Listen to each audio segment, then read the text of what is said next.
Hey guys, tonight we're talking about medieval discoveries, the kind that made people stop and think, we have learned something, unfortunately. So before you get comfortable, take a moment, like the video and subscribe, but only if you genuinely enjoy what I do here. And let me know in the comments where you're tuning in from and what time it is for you. It's always fascinating to see who's joining us from around the world. Now, dim the lights. Maybe turn on a fan for that soft background hum, and let's ease into tonight's journey together. One of the most unfortunate medieval discoveries was also one of the least reversible. The human body is extremely easy to open and extremely bad at being put back together. Once medieval scholars began studying anatomy with any seriousness, they realized that humans were not, in fact, designed with maintenance in mind. Early dissections revealed a body arranged like a poorly packed travel bag. Organs were stacked tightly together, soaked in fluids no one could identify, all performing vital tasks that nobody understood. Surgeons could confidently announce, "This is the liver," in the same way someone today might say, "This is a mysterious cable behind the television that you should not unplug." Unfortunately, they unplugged it anyway. This discovery didn't improve medicine overnight. It improved confidence. And confidence, when combined with knives and no anesthesia, is a dangerous cocktail. Medieval surgeons now felt entitled to cut, poke, drain, and experiment, armed with just enough knowledge to be wrong in exciting new ways. Pain, meanwhile, was considered educational. If the patient screamed, that meant they were still alive and paying attention. Anesthesia did not exist. Hygiene existed only as a rumor. Speed was the goal. Accuracy was optional. If the patient survived, the surgeon was praised. If the patient died, everyone nodded thoughtfully and said, "God works in mysterious ways," before scheduling the next procedure. The discovery also ruined comforting illusions. People learned just how thin the line between living and dying really was. A bad cut, a dirty blade, a curious apprentice who leaned in too close. Suddenly the human body didn't look like a miracle. It looked like a sack of extremely important liquids under mild pressure. Worst of all, medieval Europe discovered that knowing where organs are does not mean knowing what to do with them. This did not slow anyone down. Instead, it encouraged further experimentation. More cutting, more notes, more regret. Ironically, this discovery laid the groundwork for modern medicine, but at the time, it mostly laid people flat. Knowledge arrived centuries before safety, ethics, or the revolutionary idea that maybe washing your hands was worth trying. The medieval world learned something profound and deeply unsettling. Humans are fragile, temporary, and poorly assembled, and instead of backing away slowly, they leaned closer, knife in hand, and said, "Interesting." Once medieval Europe learned how the human body was assembled, it immediately asked the next logical question. Not, how do we heal it? But, how much of this can it take before it stops working? And thus began one of history's least necessary research projects, the precise measurement of human pain. Medieval authorities, physicians, and legal systems slowly discovered that pain was not random. It could be controlled, extended, applied in stages. You could hurt someone a little, a lot, or just enough to keep them conscious and regretting their decisions. This realization did not lead to compassion. It led to creativity. Punishment became experimental. Officials learned that breaking a bone was dramatic, but inefficient. Crushing was effective, but messy. Stretching worked wonderfully and left fewer visible marks. Every method was refined through trial, error, and an alarming amount of note-taking.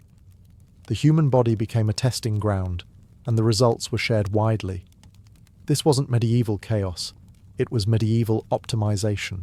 Executioners and torturers weren't amateurs. They were trained professionals who knew exactly how to cause maximum suffering without accidentally killing the subject too early. Death was not the goal. The experience was. If someone died too fast, that was considered poor craftsmanship. Pain also became educational. Confessions obtained under torture were considered reliable, which is fascinating because pain famously makes people say anything to make it stop. But logic was not the priority. Fear was. Authorities discovered that watching pain was just as effective as experiencing it. Public punishments taught entire crowds to behave without needing to punish everyone individually. And people watched, enthusiastically. Markets shut down. Families brought children. Snacks were consumed. Pain became a form of civic entertainment, carefully staged to remind everyone where power lived and how quickly it could visit them. What made this discovery especially tragic was its confidence. Medieval society didn't see this as cruelty. It saw it as order. Pain was proof of justice. Suffering was evidence that the system worked. If someone screamed, it meant the law was being enforced. The most unsettling part is that this knowledge stuck. Pain as a tool didn't vanish with the Middle Ages. It matured. It evolved. It learned to wear uniforms and speak calmly. The medieval world didn't just discover pain. It discovered how useful it was. And once that lesson was learned, it was never forgotten. At some point in the Middle Ages, people began noticing a deeply inconvenient pattern. Whenever one person got sick, other people nearby had the audacity to get sick as well. This was not subtle. Entire households fell ill. Streets emptied. Villages developed the unsettling habit of coughing in unison.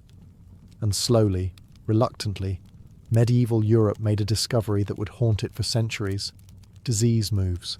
This should have been a breakthrough. A moment of clarity. A chance to improve medicine. Instead, it sparked fear so intense it could have been bottled and sold as a household product. Once people realized illness spread between bodies, everyone became a potential threat. Neighbors stopped visiting. Families avoided the sick.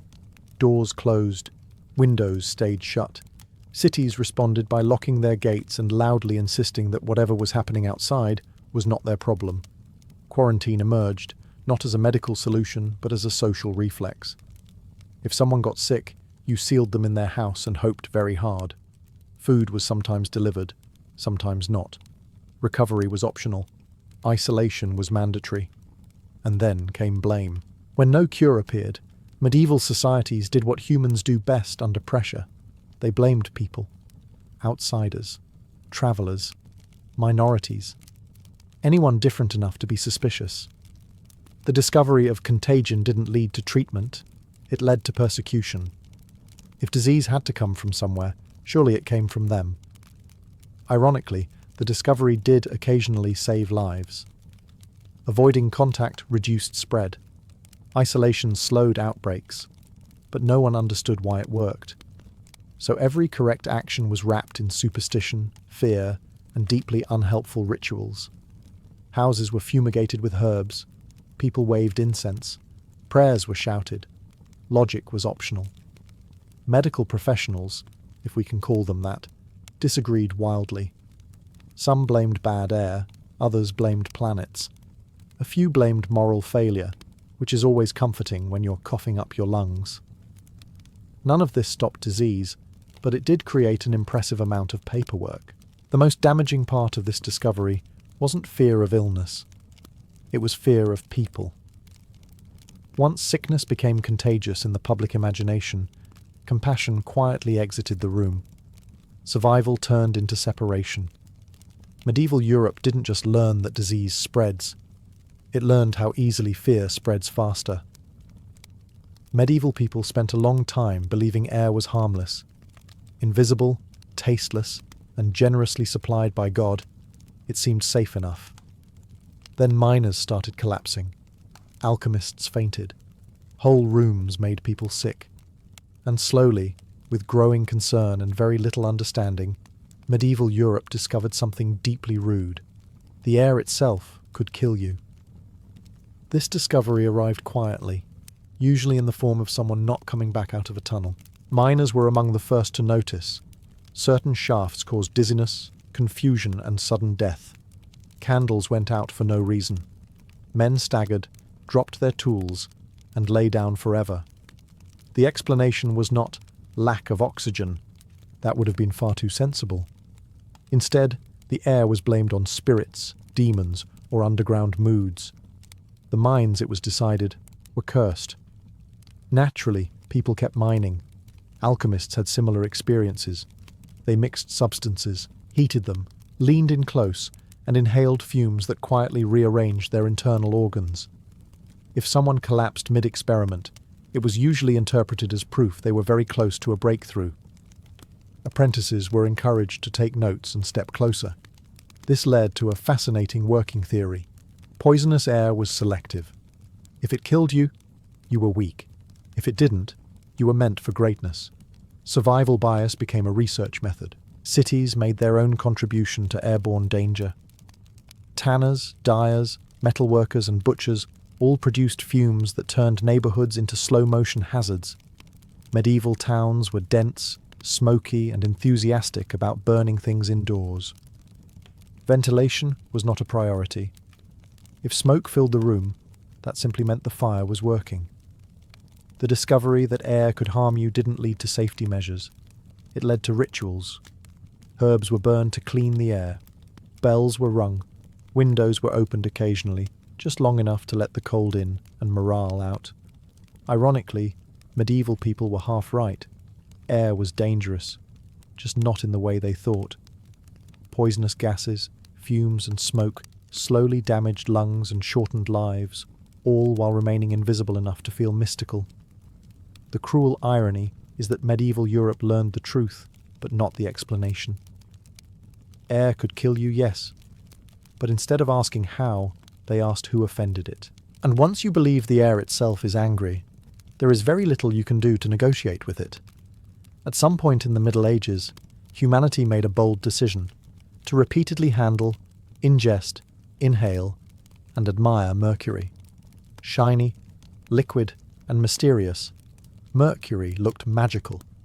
It flowed like water, reflected light like a mirror, and refused to behave like any metal people had ever seen.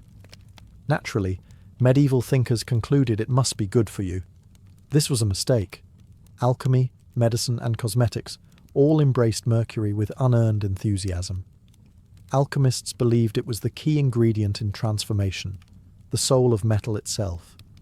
Physicians prescribed it for skin diseases, digestive problems, and conditions that did not need mercury anywhere near them. Some doctors even recommended rubbing it into wounds, which is impressive confidence considering wounds already had enough problems. Mercury became a medieval multi-tool. It was swallowed, smeared, inhaled, and worn. It was used to treat parasites, purify the body, and chase away illness. The fact that patients began trembling, drooling, losing teeth, and slowly losing their grip on reality was interpreted not as a warning sign, but as proof the treatment was working. The symptoms were unmistakable. Hands shook uncontrollably. Speech slurred. Mood swings became dramatic. Memory faded. And yet, instead of saying, "Perhaps this liquid metal is poison," medieval medicine concluded, "Excellent. The illness is leaving the body violently." Alchemists fared no better. They heated mercury in enclosed spaces, inhaled the vapors, and wondered aloud why they felt dizzy, confused, and increasingly unwell. Apprentices collapsed. Masters died young. The response was not caution, it was curiosity. If mercury caused madness, perhaps madness was simply the price of knowledge. Even beauty culture got involved. Mercury compounds appeared in cosmetics, promising clear skin and eternal youth. They delivered pale faces, damaged nerves, and an unsettling tendency to stare into nothingness. But at least the complexion looked nice for a while. The tragedy is that mercury felt like progress. It was tangible, dramatic, and visibly active. It moved. It reacted. It seemed powerful. Medieval people mistook activity for healing, a mistake humanity has made many times since. The Middle Ages didn't just discover mercury. They discovered how confidently people can poison themselves when something sparkles just enough to feel important. After mercury, medieval Europe looked around and said, "Surely we can't do worse than this." And then it discovered lead. Lead was soft, flexible, easy to shape, and stubbornly resistant to corrosion. In other words, it was perfect. Too perfect. Medieval craftsmen loved it, plumbers loved it, cooks loved it, doctors loved it, cosmetic makers loved it. If something needed to be held, poured, eaten from, painted with, or worn on the face, lead quietly volunteered. Lead pipes carried drinking water, lead cups held wine, lead plates served food, lead glazes coated pottery, lead powder whitened faces, lead sheets lined roofs. It was everywhere, doing everything, all at once, and at first it seemed harmless. Then people started feeling off. Memory faded, moods shifted, judgment weakened. People grew irritable, confused, sluggish. Some became infertile. Others developed chronic pain or strange illnesses that no one could explain. This was inconvenient, but medieval medicine handled inconvenience very well, by ignoring it completely. Instead of questioning lead, doctors blamed bad air, imbalanced humours, weak morals, or divine displeasure. The idea that the everyday objects surrounding everyone might be slowly poisoning them was simply too inconvenient to consider. After all, lead was useful, and usefulness, historically, has always outranked safety. Wine drinkers were especially unlucky. Lead was sometimes added intentionally to wine to sweeten it. The result tasted better and slowly damaged the nervous system. People drank more. Symptoms worsened. Conclusions were not drawn. Even children were affected. Lead exposure dulled learning, slowed development, and altered behaviour. But medieval society didn't track childhood development. Children were small adults with worse survival odds. If something went wrong, fate was blamed and everyone moved on. The most unsettling part is that the evidence was visible. Chronic lead exposure left signs: tremors, mental decline, emotional instability. Yet the connection remained unmade for centuries, not because people were stupid, but because the answer threatened too many systems at once.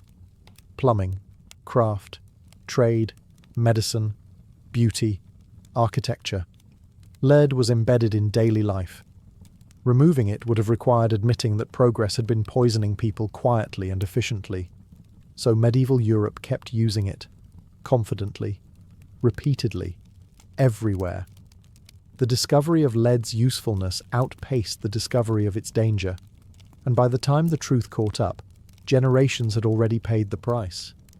Lead didn't just make things easier, it made everything worse. At some point, medieval authorities stumbled upon a discovery so effective that it would outlive castles, crowns, and chainmail. Fear is far more efficient than fairness. Laws are complicated. Courts take time. Evidence is inconvenient.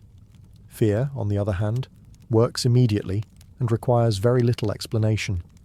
Once this realization set in, medieval justice quietly changed its priorities. Punishment stopped being about correcting behavior and started being about making an example. The goal was no longer to restore balance or determine truth. The goal was to ensure that everyone watching went home thinking, "I will never do whatever that person just did." Ideally, while slightly nauseous, public punishment became the cornerstone of order. Executions, floggings, mutilations, and humiliations were carefully staged in central squares where crowds could gather comfortably. Timing mattered. Market days were popular. Nothing reinforced obedience like combining errands with a vivid reminder of consequences. Authorities discovered that you didn't need to punish many people, you just needed to punish a few very visibly. Fear spread faster than any decree. People didn't need to know the law. They just needed to remember the sound someone made when it was enforced. Fairness, meanwhile, was optional. Trials were short. Evidence was flexible. Confessions were encouraged under conditions that strongly favoured agreement. Guilt mattered less than impact. If the punishment frightened enough people, the system was considered successful. And the crowds? They came willingly. People watched. They whispered. They brought children. They laughed at the right moments and stayed silent at the wrong ones. Fear became communal. It bonded people together in shared relief that today, at least, it wasn't them. What made this discovery especially powerful was its simplicity. Fear didn't require literacy. It didn't require explanation. It bypassed reason entirely and went straight for the survival instinct. Medieval authorities didn't need citizens to understand the law. They just needed them to remember pain. This discovery didn't disappear with the Middle Ages. It matured. It learned to wear robes, uniforms, and official seals. It learned to speak calmly and call itself order. The medieval world didn't invent fear, but it discovered how useful it was. And once fear proved more effective than fairness, fairness quietly stopped being the priority. After medieval authorities discovered that fear worked, they made an even more disturbing discovery. People didn't just tolerate public punishment, they enjoyed it. And once that realization set in, humiliation became a feature, not a side effect. Stocks, pillories, and scaffolds were placed in central locations for a reason. These weren't tucked away out of decency or respect. They were installed where everyone could see them. Markets, church squares, busy crossroads, the medieval equivalent of primetime television. The punishment itself was only half the experience. The crowd was the other half. People gathered early. They brought friends. They brought children. Vendors sold food nearby because nothing pairs better with civic discipline than a snack. The condemned wasn't just punished. They were displayed, labelled, mocked, reduced from person to lesson. Humiliation turned out to be incredibly efficient. Pain ended eventually. Shame lingered. Being laughed at by your neighbours, spat on by strangers, and immortalised in local memory did something deeper than bruises ever could. Medieval society learned that destroying someone's dignity was often more effective than breaking their body.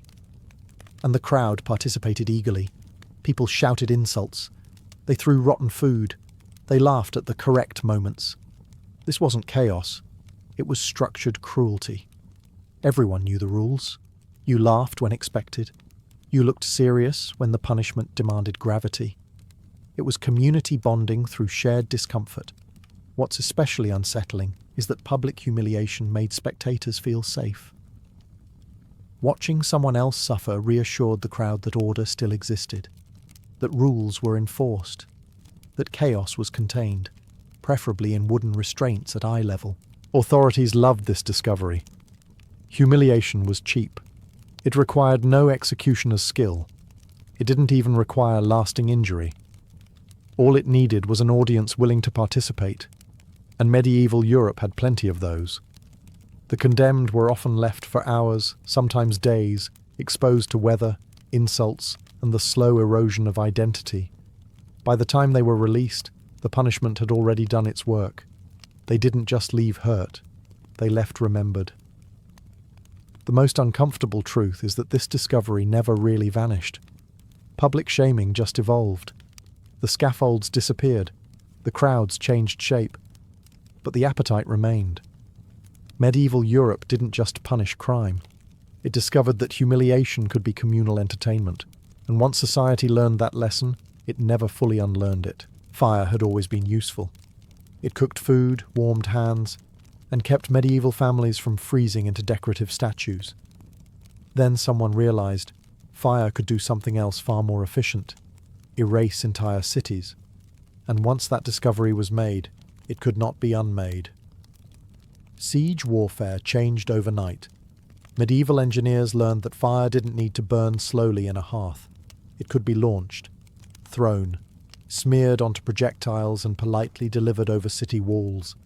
Incendiary weapons appeared, flaming arrows, fire pots, and substances designed specifically to keep burning even when everyone desperately wished they wouldn't. The most famous example, of course, was Greek fire, a substance so effective and so terrifying that even its inventors were afraid of it. It burned on water, it clung to surfaces, it ignored common sense. Once deployed, panic followed immediately, because there was no reliable way to put it out. Water made it worse. Smothering sometimes worked. Praying did not. Cities that had survived sieges for generations suddenly became flammable problems waiting to happen. Wooden buildings, thatched roofs, narrow streets, everything medieval towns loved, was also perfect kindling. Fire spread faster than soldiers, faster than orders, faster than hope. And the psychological impact was immediate. People could fight swords, they could block arrows, they could even endure starvation. But fire bypassed courage entirely. It didn't care how brave you were. It turned homes into furnaces and streets into traps. Once fire entered a city, defenders didn't think about strategy. They thought about escape. The discovery also changed how people built. Stone replaced wood where possible. Roofs became heavier. Streets widened slightly. But the knowledge was already loose in the world. Fire as a weapon was now an option. And options historically get used. What makes this discovery especially grim is how quickly it spread. Once one army proved fire worked, everyone followed. Warfare became louder, brighter, and far more final. Victory no longer meant taking control of a city. It meant leaving nothing worth controlling. Fire stopped being a tool of life and became a shortcut to annihilation. The medieval world didn't invent fire, but it discovered how efficiently it could be used to end everything. And once cities learned they could burn, they never felt safe again. Medieval authorities were very focused on the body. They measured it, punished it, cut it open, and tested its limits.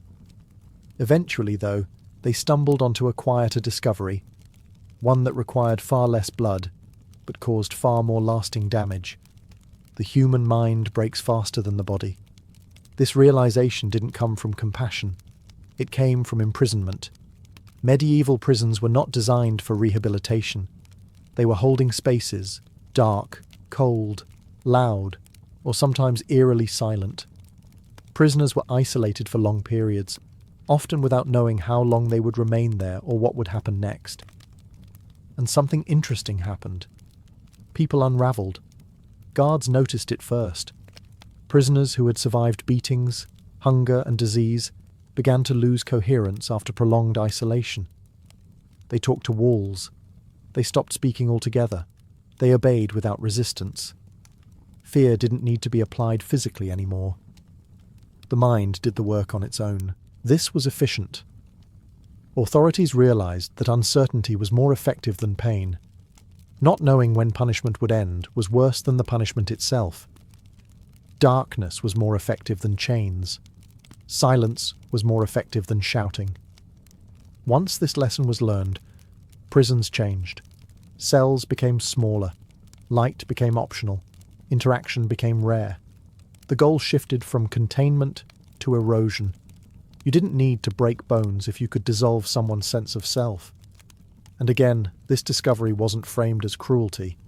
It was framed as order. Quiet prisoners were easier to manage. Broken spirits didn't revolt. Compliance became automatic. What's unsettling is how quickly this knowledge became standard practice.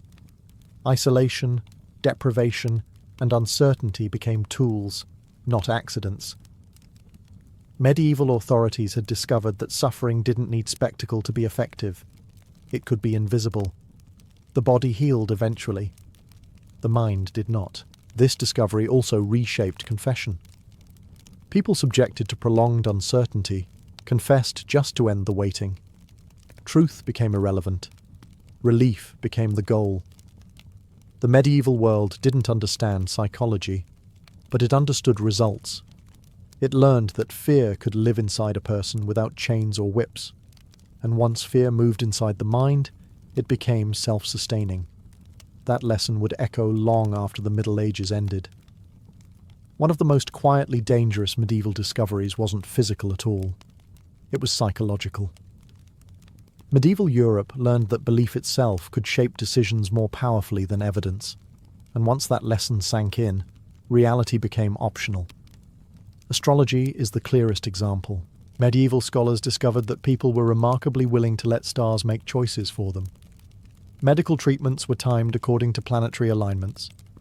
Surgeries were delayed because Mars was angry. Kings postponed battles because Saturn was sulking. Even executions were rescheduled to avoid unfavorable cosmic conditions, which is impressive considering the victim's opinion was never consulted. This discovery was powerful because it felt intellectual.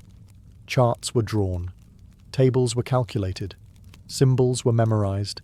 It looked like knowledge, and anything that looks like knowledge gains authority very quickly. Physicians leaned heavily into it. Bloodletting schedules were based on lunar cycles rather than symptoms. If a patient worsened, the stars were blamed. If they died, the stars were blamed harder. The doctor, meanwhile, remained blameless, because the heavens had spoken. Religion, medicine, and governance all absorbed this idea. If enough people believe something is true, it becomes functionally true. Actions follow belief, not evidence. And once belief controls action, correcting it becomes nearly impossible. This didn't just affect elites. Ordinary people shaped their lives around signs, omens, and prophecies. Crops were planted late, journeys delayed, marriages postponed. Entire communities waited for the right moment, while real-world problems continued unaddressed. The most unsettling part is that this discovery worked. Belief unified people. It gave chaos meaning. It explained failure without requiring uncomfortable reassessment. If something went wrong, it wasn't because decisions were bad. It was because the universe wanted it that way. That's an extremely comforting conclusion, and extremely dangerous. Once belief outranks reality, evidence becomes suspicious. Skeptics become threats. Questioning stars feels like questioning order itself. Medieval Europe learned this lesson well, and it clung to it with remarkable enthusiasm. The Middle Ages didn't invent belief, but they discovered how easily it could replace thinking. And once belief gains authority, it doesn't need to be correct. It only needs to be shared. At some point in the medieval world, authorities stumbled onto a terrifying realization. You could control people without chains, swords, or fire. Ideas would do the job just fine. And once that truth surfaced, knowledge itself became a threat. Books were the first warning sign. Medieval Europe discovered that written ideas had a disturbing habit of surviving their authors.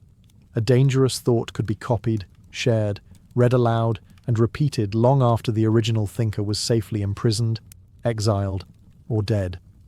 This made books uniquely unsettling. You couldn't interrogate them, you couldn't scare them, and they didn't forget what they said. So ideas became suspect.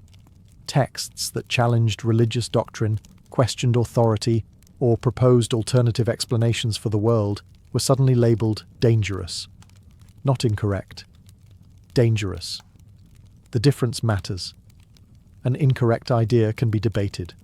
A dangerous one must be destroyed. Thus began censorship, not as an abstract concept, but as a practical solution.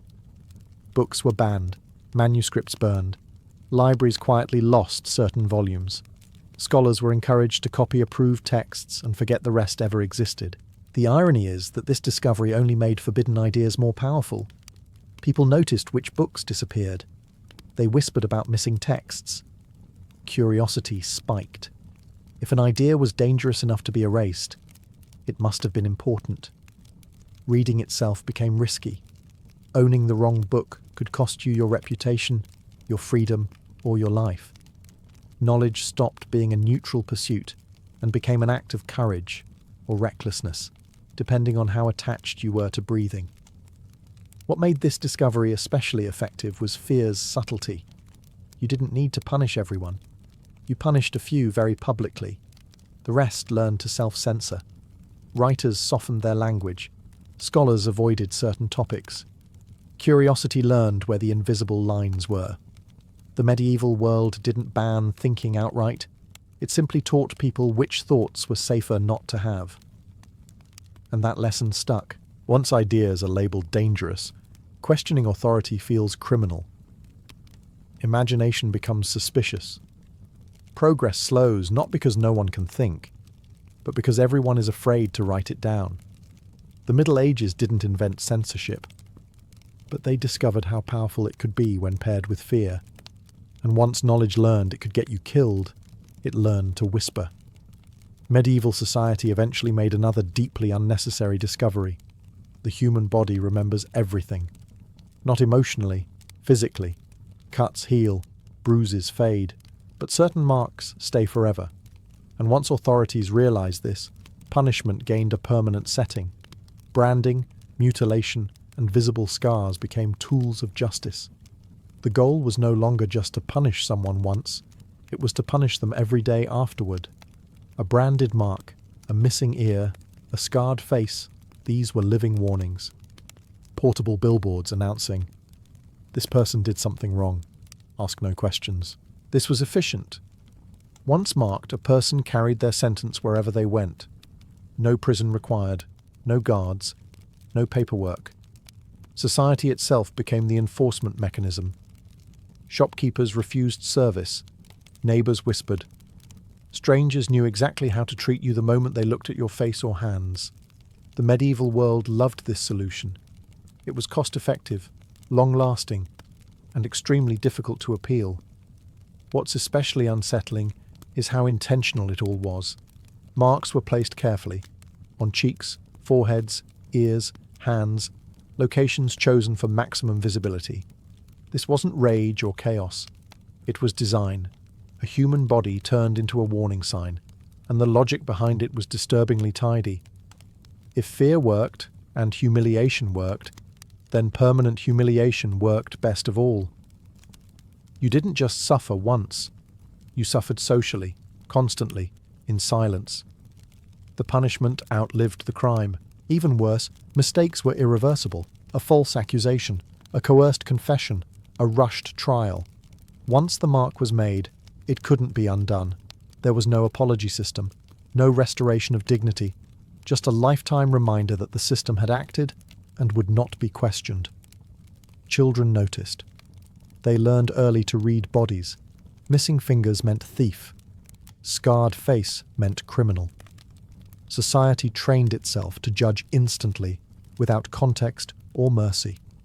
The discovery didn't stop at criminals. Slaves, prisoners of war, and marginalized groups were marked deliberately, ensuring social boundaries stayed visible. Identity was carved into flesh. The medieval world didn't just punish wrongdoing. It discovered how to make punishment permanent. And once society learned it could write laws onto bodies, it never fully forgot how effective that was. At some point in the Middle Ages, medieval Europe made a discovery that managed to be both partially correct and catastrophically wrong. Bathing sometimes made people sicker. This observation, while occasionally true for all the wrong reasons, led to one of history's most unfortunate conclusions. The dirt was safer than cleanliness. The logic went something like this. People noticed that some who bathed during plagues later fell ill. Others who avoided baths seemed to survive. The obvious explanation was not contaminated water, shared bathhouses, or the complete absence of germ theory. No, the conclusion was that opening your pores invited disease inside.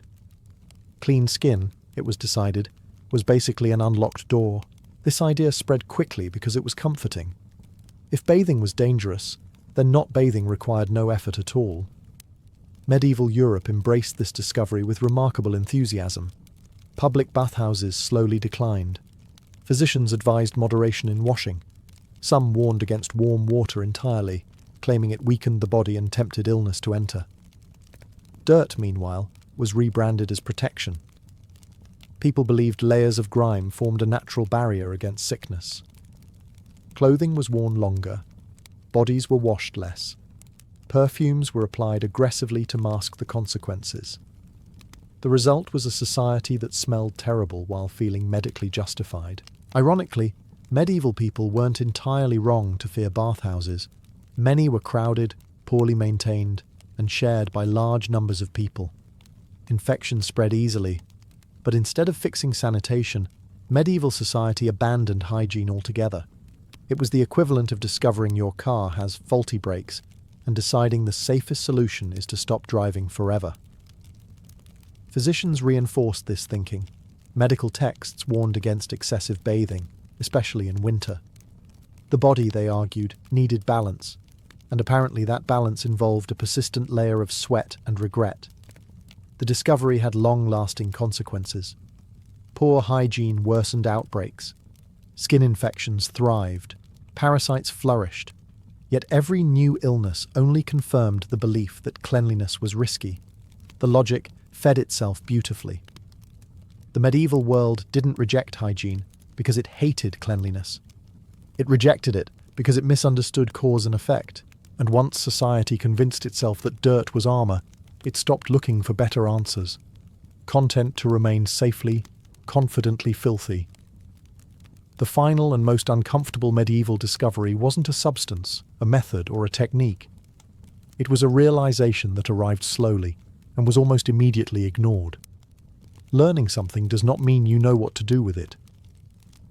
Medieval Europe learned a lot. It learned how bodies work, how pain works, how fear spreads, how ideas travel, how air can kill, how fire can erase cities, how belief can override reality, and how humiliation can control crowds. This was not an ignorant society fumbling in the dark. It was a curious one, just a little too enthusiastic and several centuries too early for safety guidelines. The problem wasn't curiosity. The problem was direction. Discoveries arrived faster than ethics. Knowledge sprinted ahead while wisdom walked behind, occasionally stopping to tie its shoes. And instead of waiting, medieval society simply kept going. If something worked, it was used. If it controlled people, it was refined. If it caused suffering but maintained order, it was considered a success. This pattern repeated itself endlessly. New understanding appeared. Authority grabbed it. The consequences were addressed later, if at all. And when harm became obvious, it was usually blamed on fate, God, or bad stars, never on the discovery itself. The medieval world didn't lack intelligence, it lacked restraint, and that's what makes these discoveries so unsettling. Many of them were necessary steps toward modern science, medicine, and governance, but they were taken without guardrails, without consent, and without the ability to undo mistakes. People became experiments, cities became test sites, suffering became data. What medieval Europe accidentally discovered was a universal rule. Knowledge amplifies whatever values already exist. In a compassionate system, it heals. In a fearful one, it punishes. In a rigid one, it controls. That lesson did not stay in the Middle Ages. It followed humanity forward, into laboratories, governments, technologies, and institutions that still wrestle with the same question medieval people never quite answered. Just because we can, does that mean we should? The medieval world asked that question too late, and the cost of that delay is written all over history. Florence did not collapse in fire or riot. It thinned. The noise went first. Bells, once constant markers of birth, prayer, and death, rang less often, not because people stopped dying, but because there were too many deaths to announce. For a woman living behind shuttered windows in Florence, the silence was more frightening than screams. She noticed it in small ways. The absence of footsteps on stone streets at dawn. The way market cries faded, replaced by the occasional rattle of a cart carrying bodies wrapped in rough cloth. In letters sent to distant relatives, noblewomen wrote that the city felt hollowed out, as if its soul had slipped away quietly in the night. Homes that once held servants, children and guests now echoed with only one or two voices, sometimes just one.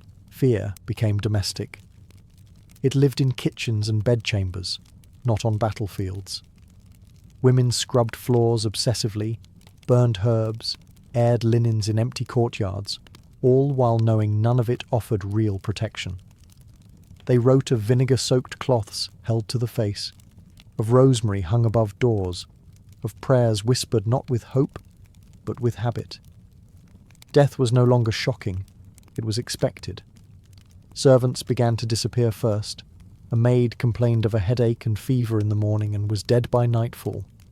Many fled. Those who stayed often slept apart, afraid that loyalty would kill them. Noblewomen found themselves cooking, cleaning, and nursing. Tasks once delegated, because there was no one left to do them.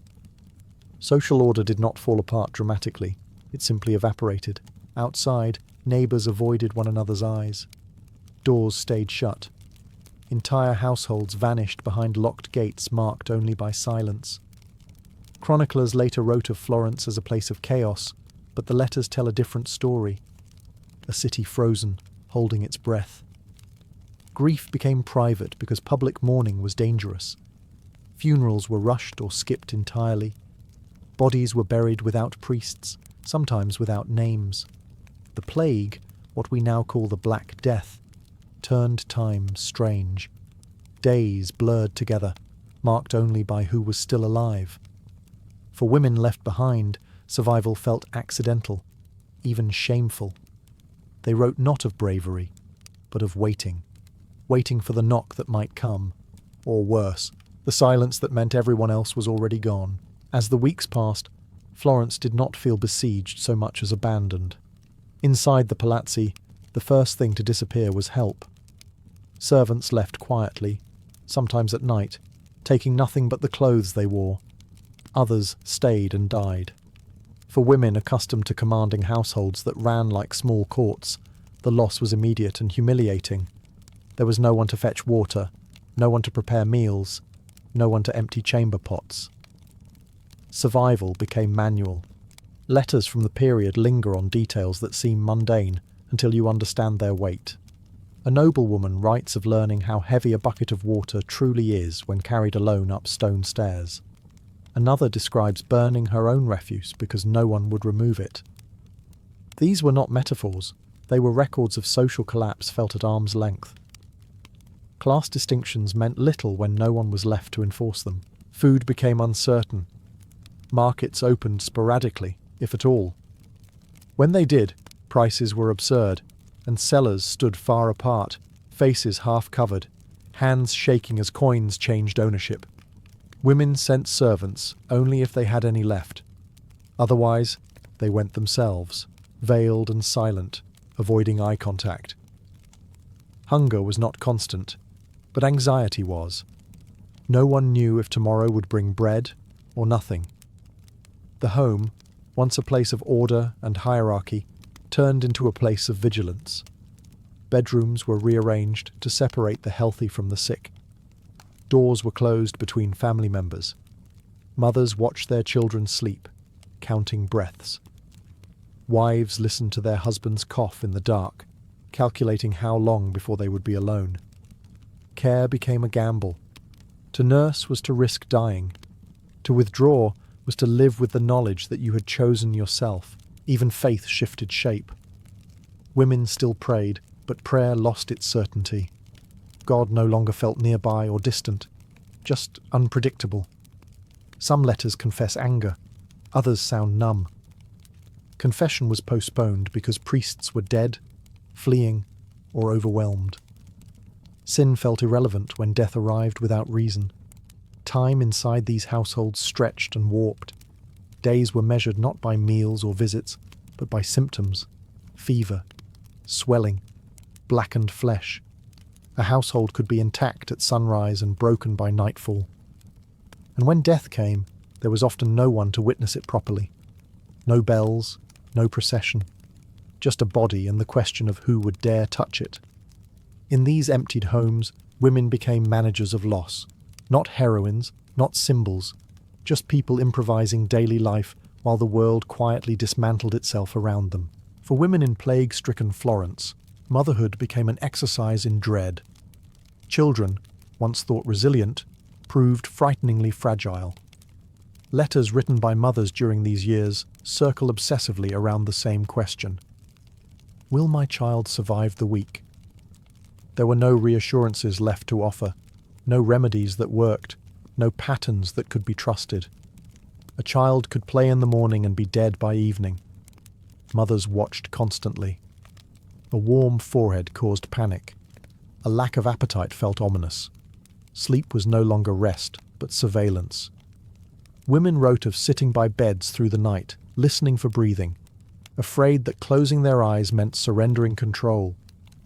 In households where several children lived, mothers quietly calculated which child they would tend first if more than one fell ill.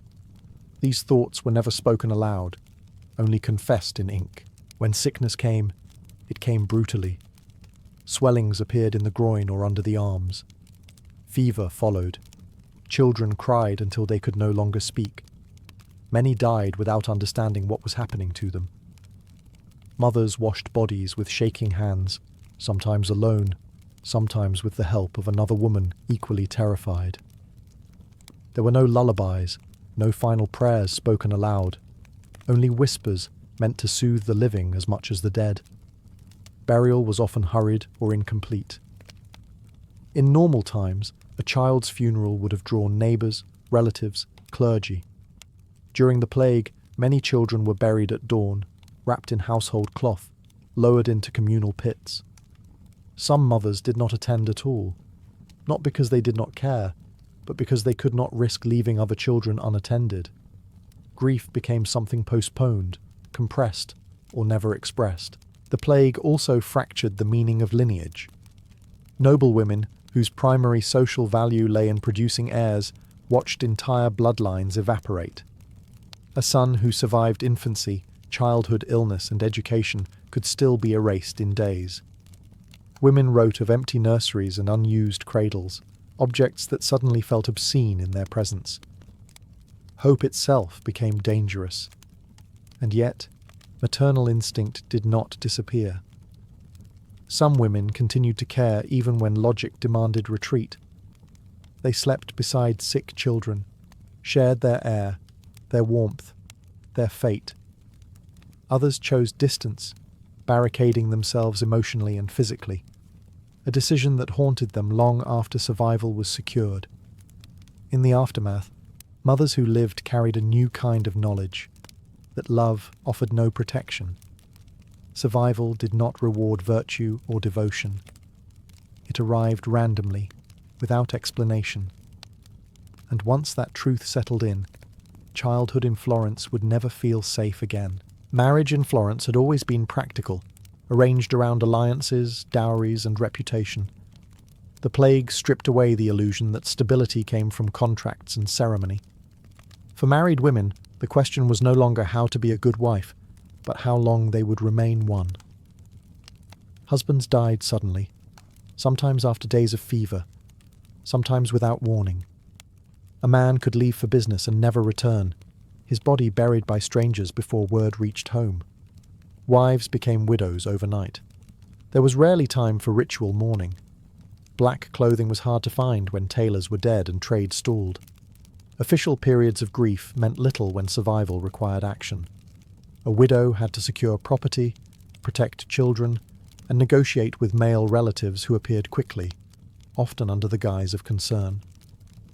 Some women discovered that the greatest danger after the plague was not disease, but dispossession. Letters from widows reveal sharp awareness. They describe locking chests, hiding documents, memorizing the location of dowry contracts. Marriage had given them legal standing, but widowhood tested it. A woman alone in a half-empty city was vulnerable to gossip and pressure. Remarriage was encouraged, sometimes forced, even before grief had settled. In a city desperate to rebuild families, women became solutions to demographic collapse. For women whose husbands survived, intimacy changed. Touch became suspicious. A cough could destroy trust. Some couples slept apart, not from lack of affection, but fear. Others clung to one another with urgency, aware that time was no longer promised. Pregnancy, once expected, became terrifying. To give birth during a plague meant risking both mother and child in a city without midwives or priests. Marriage also became a moral test. Should a wife nurse a sick husband knowing it could kill her? Many did. Some did not. Chroniclers later praised devotion, but the private letters are more honest. They speak of hesitation, calculation, guilt. Love did not erase fear. It negotiated with it. For unmarried women, the plague distorted prospects. Some found themselves suddenly valuable, young, healthy, and scarce. Others aged out of marriage entirely as years of isolation passed. The plague rearranged desirability brutally and without sentiment.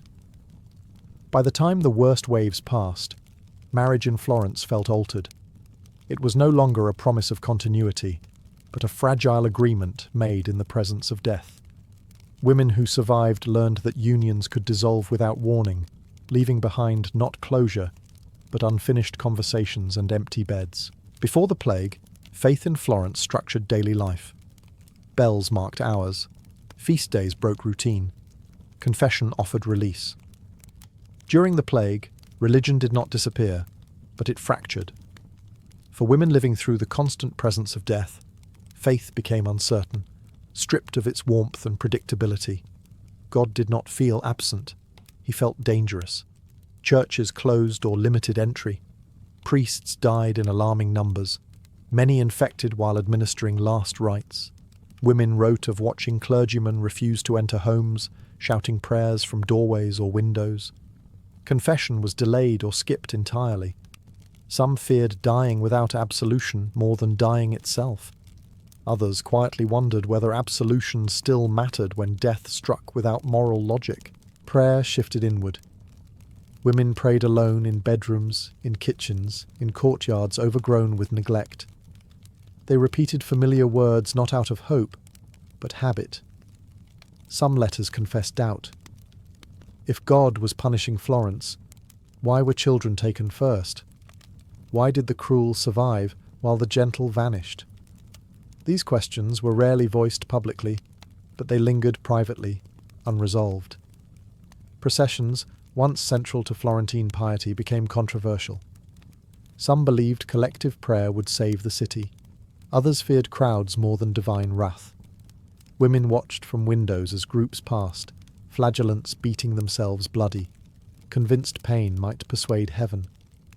For many women, these displays inspired not faith, but exhaustion. Suffering already filled every corner of life. Ritualized agony offered no relief. Household shrines grew more important.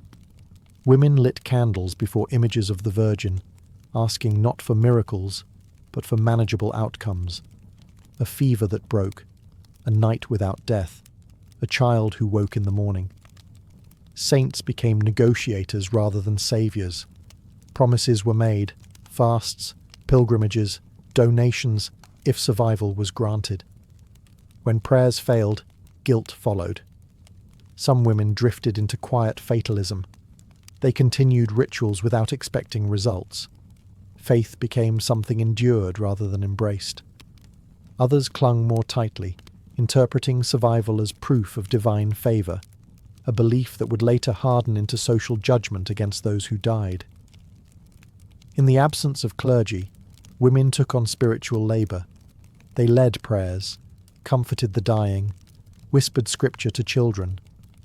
Authority shifted subtly, not officially, but practically. When the plague receded, many women found it difficult to return to a faith mediated entirely by men. The plague did not erase belief, it stripped it bare. For women in Florence, faith survived, but without the comfort it once promised. As death became ordinary, explanation became urgent. Women in plague-stricken Florence lived not only with fear, but with stories, whispers that tried to give meaning to suffering. Rumor spread faster than disease. In the absence of certainty, blame filled the void. Women heard it first in kitchens, from the few servants who remained, from neighbors shouting across narrow streets. The plague came from bad air, from poisoned wells, from foreigners, from Jews, from women who practiced improper medicine, from sinners. Each version offered the same false comfort, that someone could be held responsible. If blame could be assigned, perhaps safety could be reclaimed. Isolation intensified suspicion. Families sealed themselves off, watching others from behind shutters. A woman coughing in the street might be avoided for days afterward. A household that burned too many herbs or washed too obsessively attracted attention. Survival itself became suspicious. Women who lived while others died were sometimes accused, quietly, of having done something wrong or something forbidden. Midwives and healers, many of them women, became targets. They were consulted desperately, and then blamed when remedies failed. Some were accused of spreading the plague intentionally. Others were simply abandoned. Women learned quickly that visibility was dangerous. To draw attention was to invite scrutiny, and scrutiny during the plague could turn lethal. Rumour also crept into households. Mothers wondered if their children's illnesses had been caused by a neighbour's envy. Wives questioned whether servants carried disease intentionally. Trust eroded even where affection remained. Letters from the period reveal a painful self-awareness. Women knew these thoughts were irrational, yet fear made them persuasive. Blame did not remain abstract. In some parts of Italy, violence followed. Florence avoided the worst outbreaks of mass persecution, but tension simmered. Women wrote of locking doors earlier, avoiding windows, instructing children not to speak to strangers. The city felt hostile, even to those who had lived in it all their lives. Isolation also bred guilt. Women who fled to countryside villas wondered if they had condemned those left behind. Those who stayed felt abandoned. Survival choices hardened into moral judgments that lingered long after the plague eased. In the end, rumour did not explain the disease.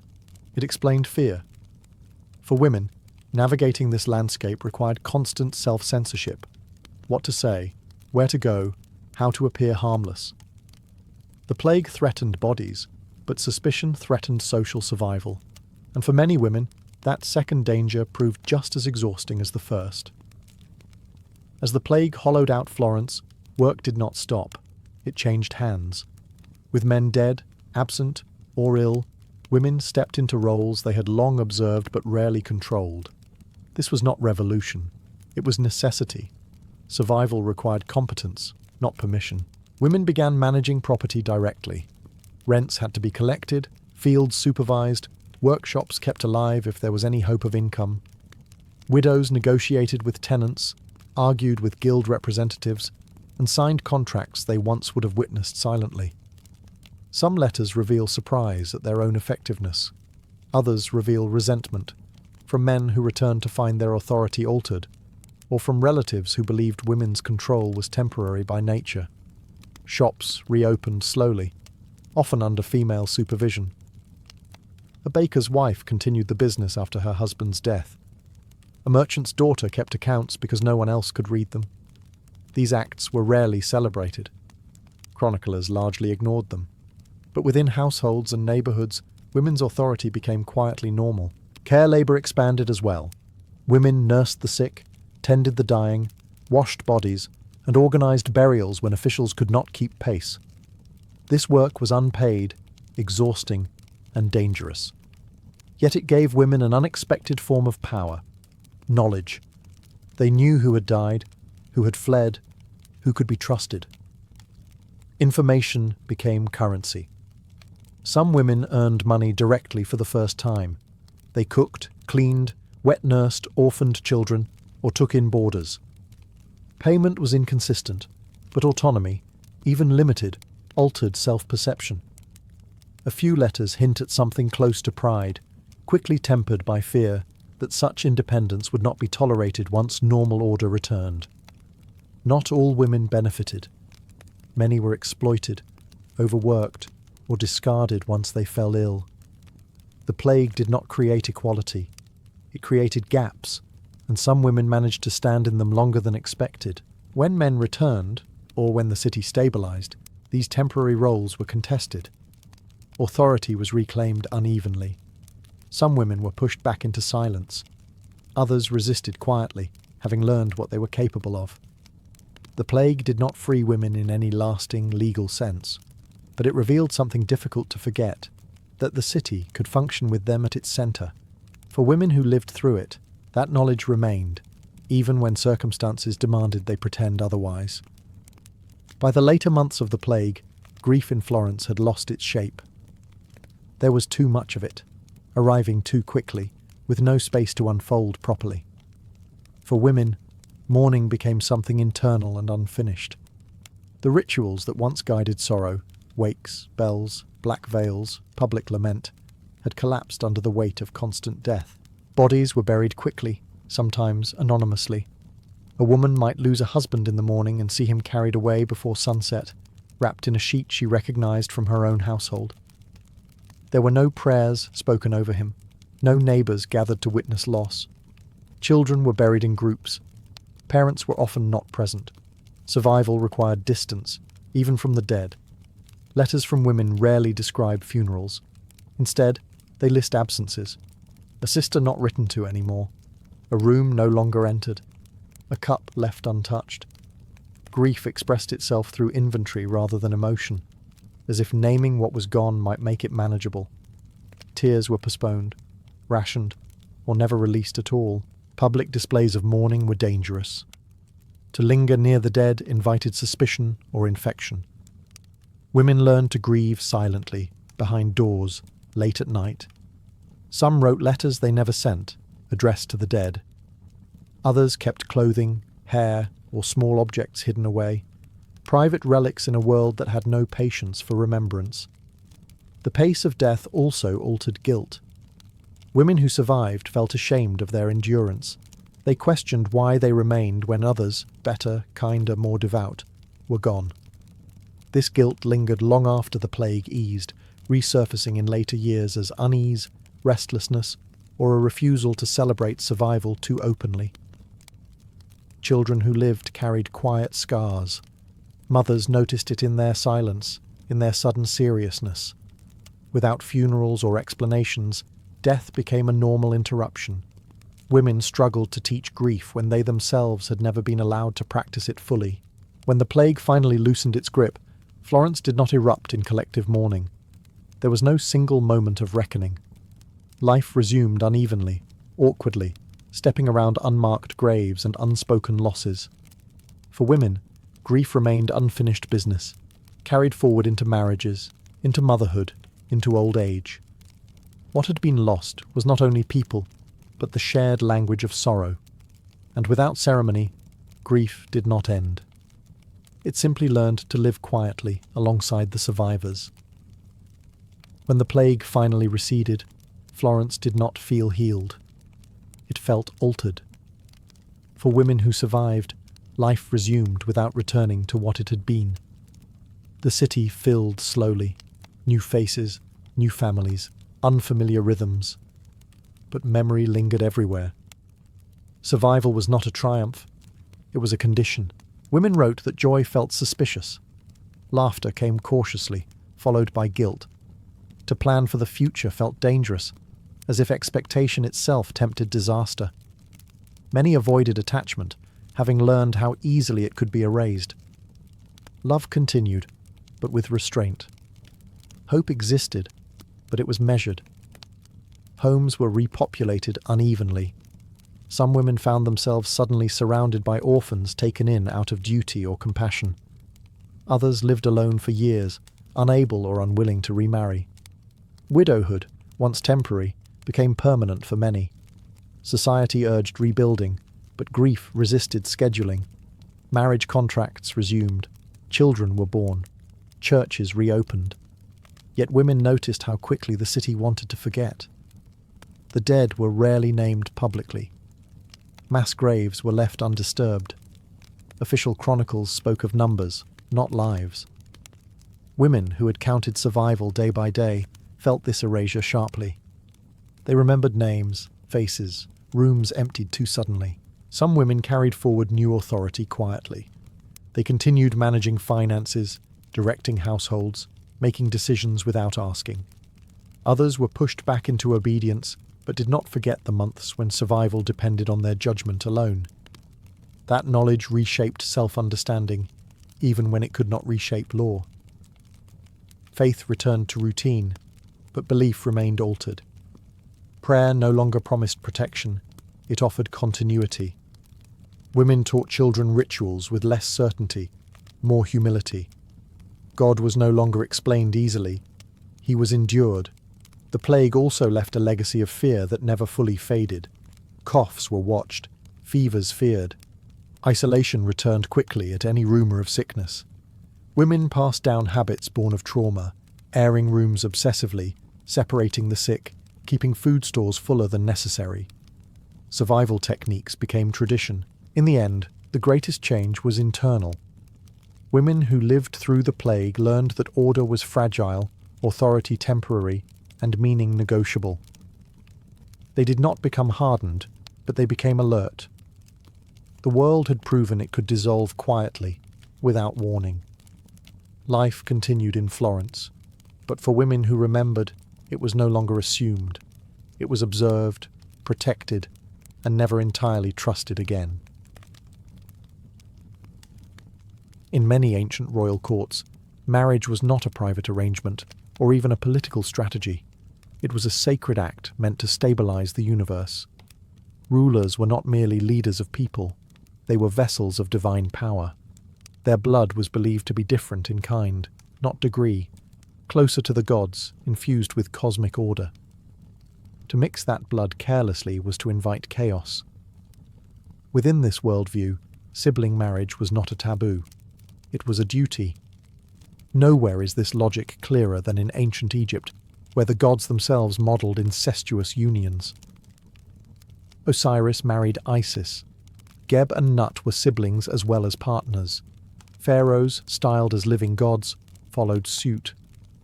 When a king married his sister, he was not breaking a moral code. He was reenacting creation itself. The royal household became a divine echo, mirroring the relationships that sustained the cosmos. This belief reframed family bonds entirely.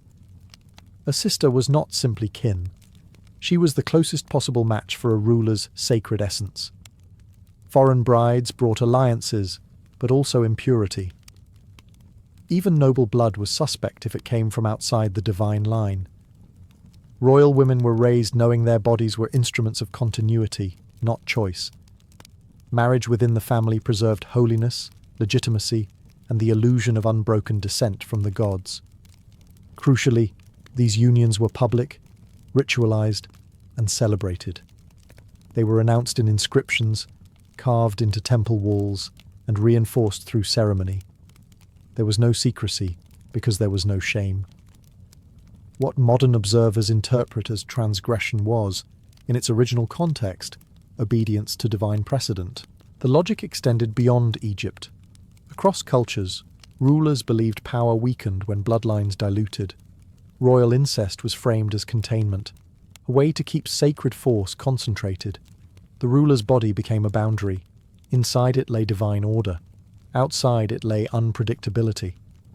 Of course, this ideology was fragile. It required constant reinforcement through myth, ritual, and spectacle. The people had to believe that royal blood was different, or the entire structure collapsed. Sibling marriage was not only a family practice, it was propaganda, performed at the highest level. By sanctifying incest, ancient rulers transformed biology into theology. Blood was no longer just inherited, it was worshipped, and once blood became sacred, marriage ceased to be a personal choice at all. It became a cosmic obligation. Within royal systems that practiced sacred incest, women were not married into power. They were born inside it. A sister wife was not chosen to elevate her status. She already embodied legitimacy. Her role was not symbolic decoration beside a king, but structural support for his rule. Without her, his claim weakened. In ancient Egypt, this dynamic was explicit. The title, Great Royal Wife, carried weight only when paired with royal blood.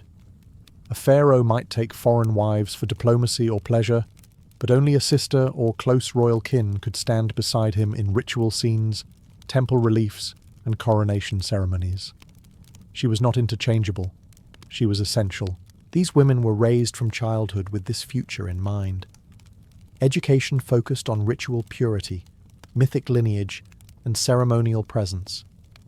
A royal daughter learned hymns before she learned affection. Her body was not her own in the modern sense. It was a vessel of continuity. Marriage to her brother was not presented as loss, but as fulfillment.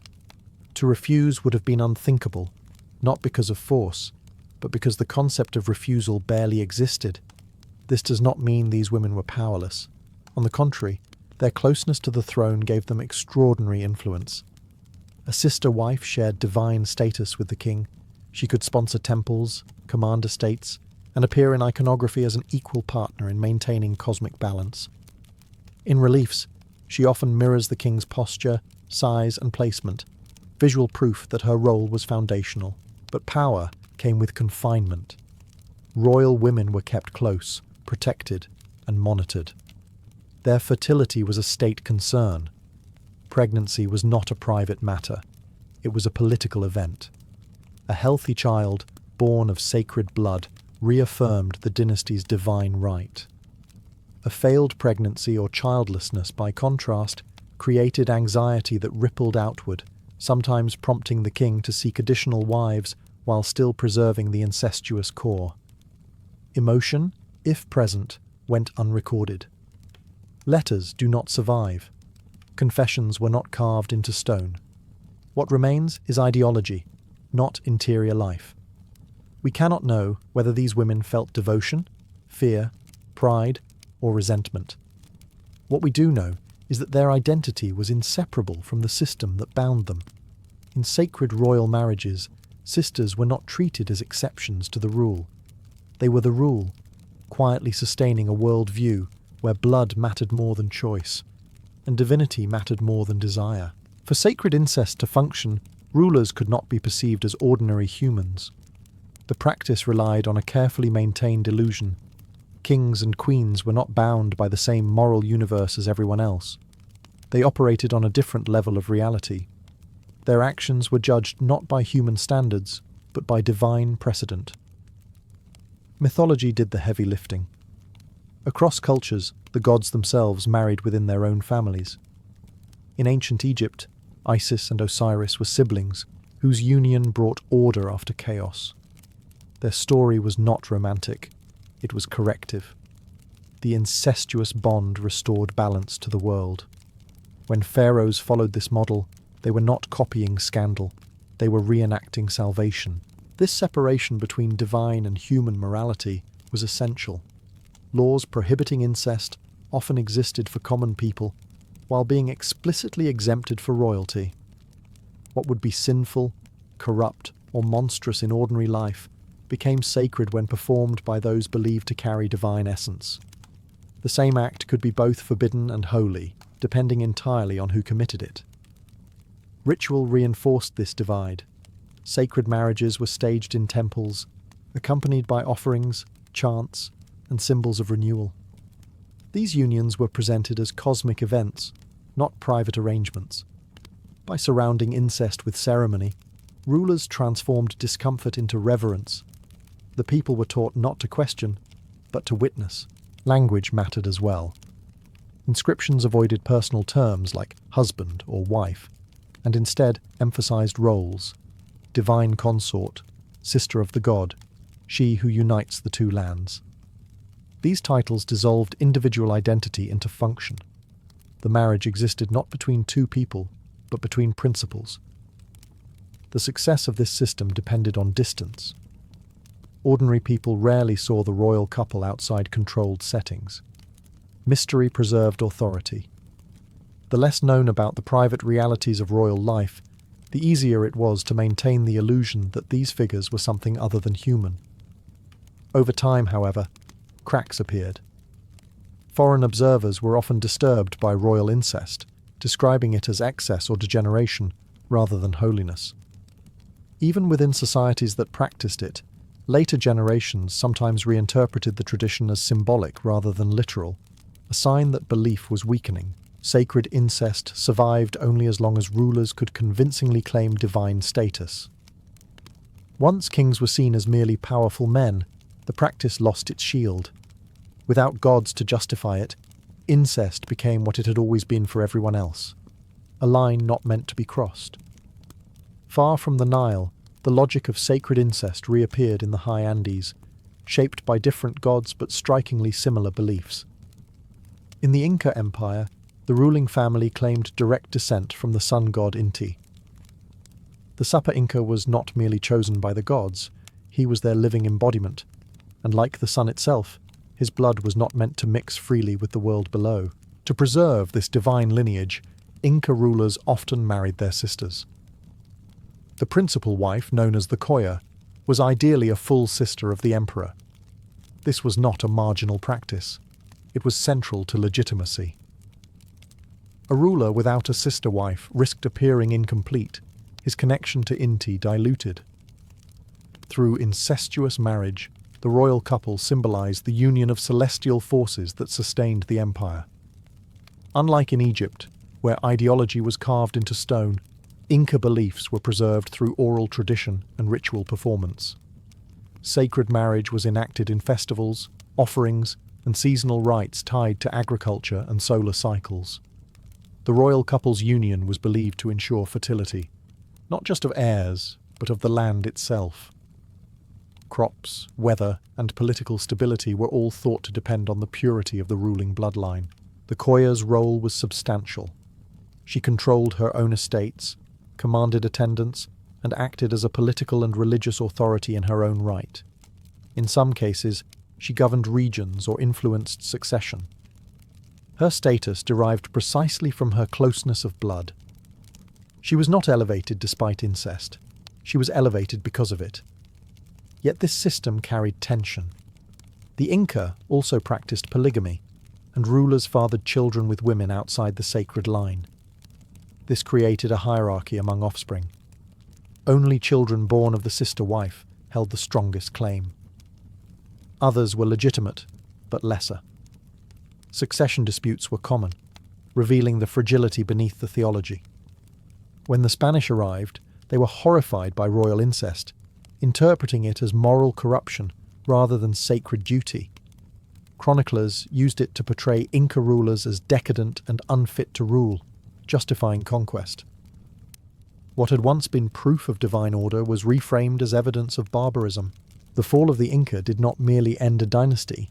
It collapsed a worldview in which incest was not transgression, but cosmology, a marriage meant to keep the sun itself loyal to the empire.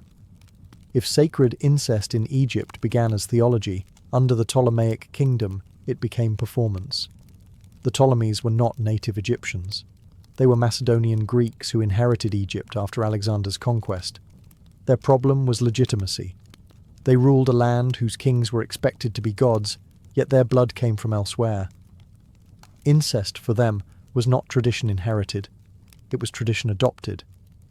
To rule Egypt convincingly, the Ptolemies embraced Egyptian royal customs with theatrical precision. Chief among them was sibling marriage.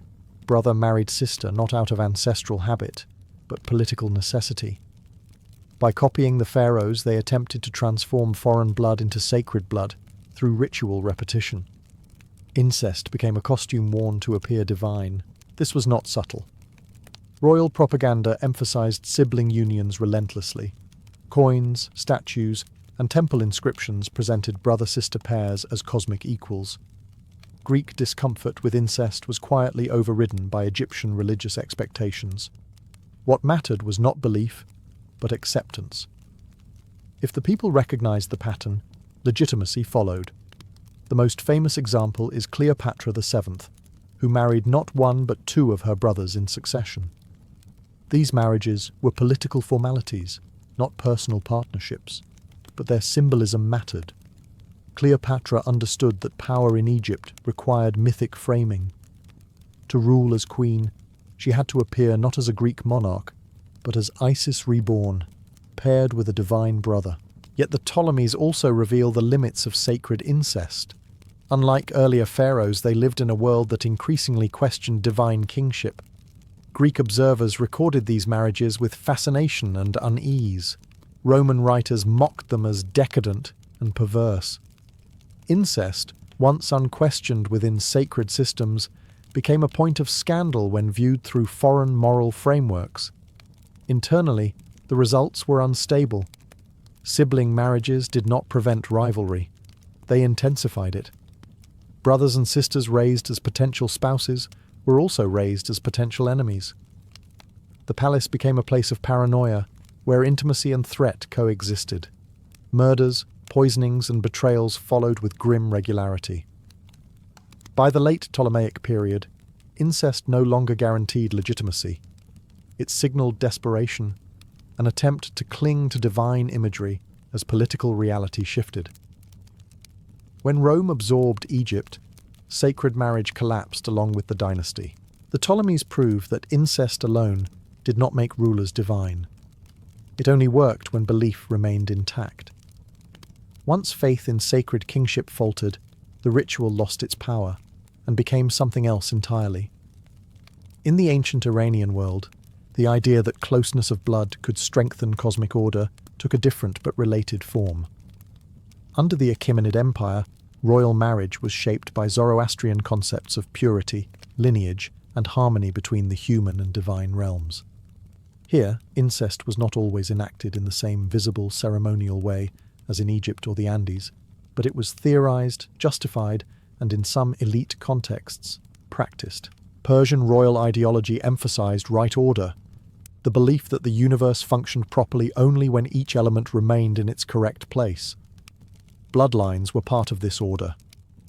Marriage within the family was sometimes presented as a way to preserve moral and cosmic alignment, preventing corruption from entering sacred lines.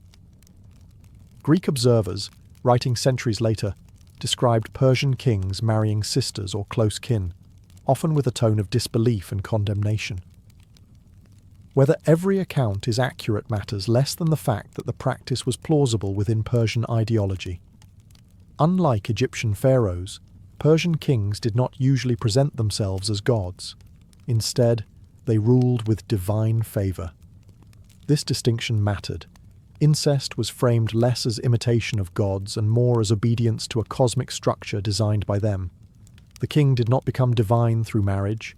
He preserved divine order through correct lineage. This created a moral double standard. Practices acceptable, or even praised, within royal or priestly circles were forbidden to ordinary people. Kinship rules bent upward, never downward. The closer one stood to power, the more flexible morality became.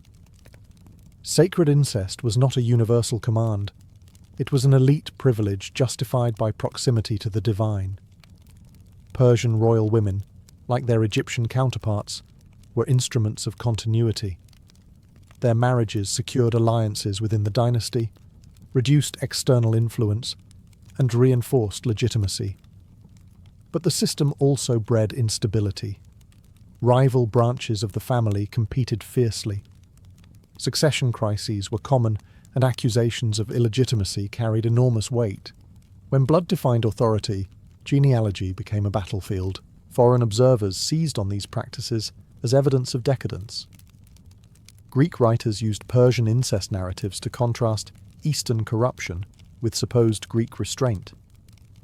These accounts tell us as much about Greek anxieties as Persian realities. Still, they mark an important shift. Sacred incest was no longer universally intelligible. It required explanation, defense, and increasingly, denial. In Persia, as elsewhere, incest survived only while cosmic order felt convincing.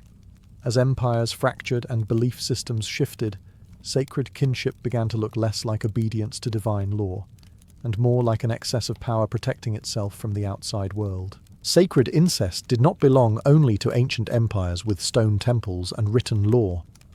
It also emerged in island societies where power rested on genealogy rather than bureaucracy. In Kingdom of Hawaii, royal incest reached one of its most explicit and ideologically refined forms. Here, closeness of blood did not merely preserve power, it amplified it. Hawaiian rulers, the ali'i, were ranked according to the purity of their ancestry. The closer one's parents were related, the higher one's spiritual power, known as mana. A child born of a brother-sister union possessed extraordinary sacred authority, far surpassing that of rulers born from more distant unions. Incest was not hidden. It was revered. These unions were not romanticized. They were calculated. A high-ranking chief might marry his sister precisely to produce a child whose mana was so concentrated that commoners were required to prostrate themselves in his presence. To stand upright before such a ruler could be punishable by death. Sacred blood created physical hierarchy. Royal women were central to this system. A high-ranking sister was not a passive bride. She was the source of legitimacy. Without her, a ruler's offspring would be spiritually weaker, regardless of political strength. In some cases, the woman's rank exceeded that of her brother, making her the dominant conduit of sacred power. Marriage followed status, not gender. As in other cultures, incest was tightly restricted to the elite. Ordinary people were forbidden from such unions, which were believed to produce spiritual pollution rather than power. The act itself was not sacred by nature. It became sacred only when performed by those whose blood was already elevated. Divinity was exclusive. This system created intense pressure within royal families. Children were raised knowing their bodies were political instruments. Siblings were potential spouses from birth. Emotional bonds were shaped by expectation rather than choice. As elsewhere, personal feelings are largely absent from the historical record. What remains is structure, not sentiment. When European missionaries arrived, they were deeply disturbed by these practices. They condemned royal incest as immoral and used it as justification for cultural intervention. Over time, Christian marriage norms replaced sacred kinship, and the old logic of mana weakened. Yet the Hawaiian case makes something clear. Sacred incest was not a misunderstanding or deviation. It was a coherent system. Blood was power. Closeness intensified it, and rulers across the world, separated by oceans, arrived at the same conclusion independently, that to rule like gods, one had to marry like gods. This was not ignorance. It was ideology, carried to its most extreme and revealing conclusion. Sacred incest was built on a fragile promise that blood, kept pure, would preserve power indefinitely. But across cultures, this promise began to fail, not suddenly, but visibly. Dynasties weakened, bodies failed, succession crises multiplied. What had once been framed as divine order started producing very human consequences. In royal families that practiced incest for generations, physical and psychological problems became harder to ignore. Chronic illness, infertility, early death, and unstable behavior appeared with unsettling frequency. Ancient people did not understand genetics, but they understood patterns. When sacred unions repeatedly produced weak heirs, belief began to strain. The gods were no longer cooperating. This created a dangerous contradiction. If royal blood was divine, failure should have been impossible. Each sickly child threatened the entire worldview.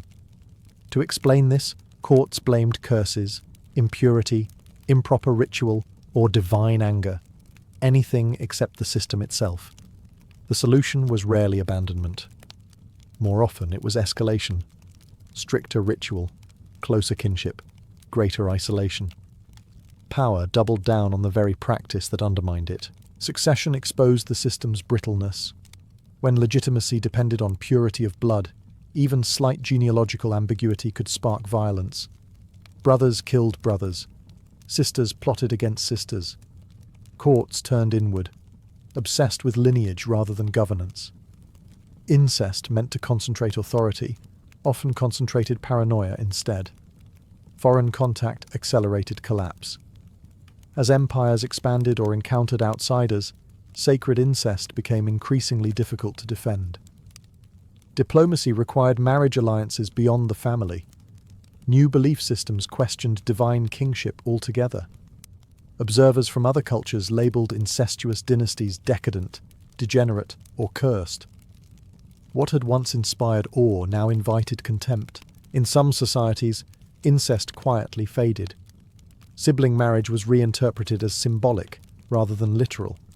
In others, it ended abruptly with conquest or religious conversion. Christianity, Islam, and later European legal systems rejected the idea that rulers occupied a separate moral universe. Kings were no longer gods.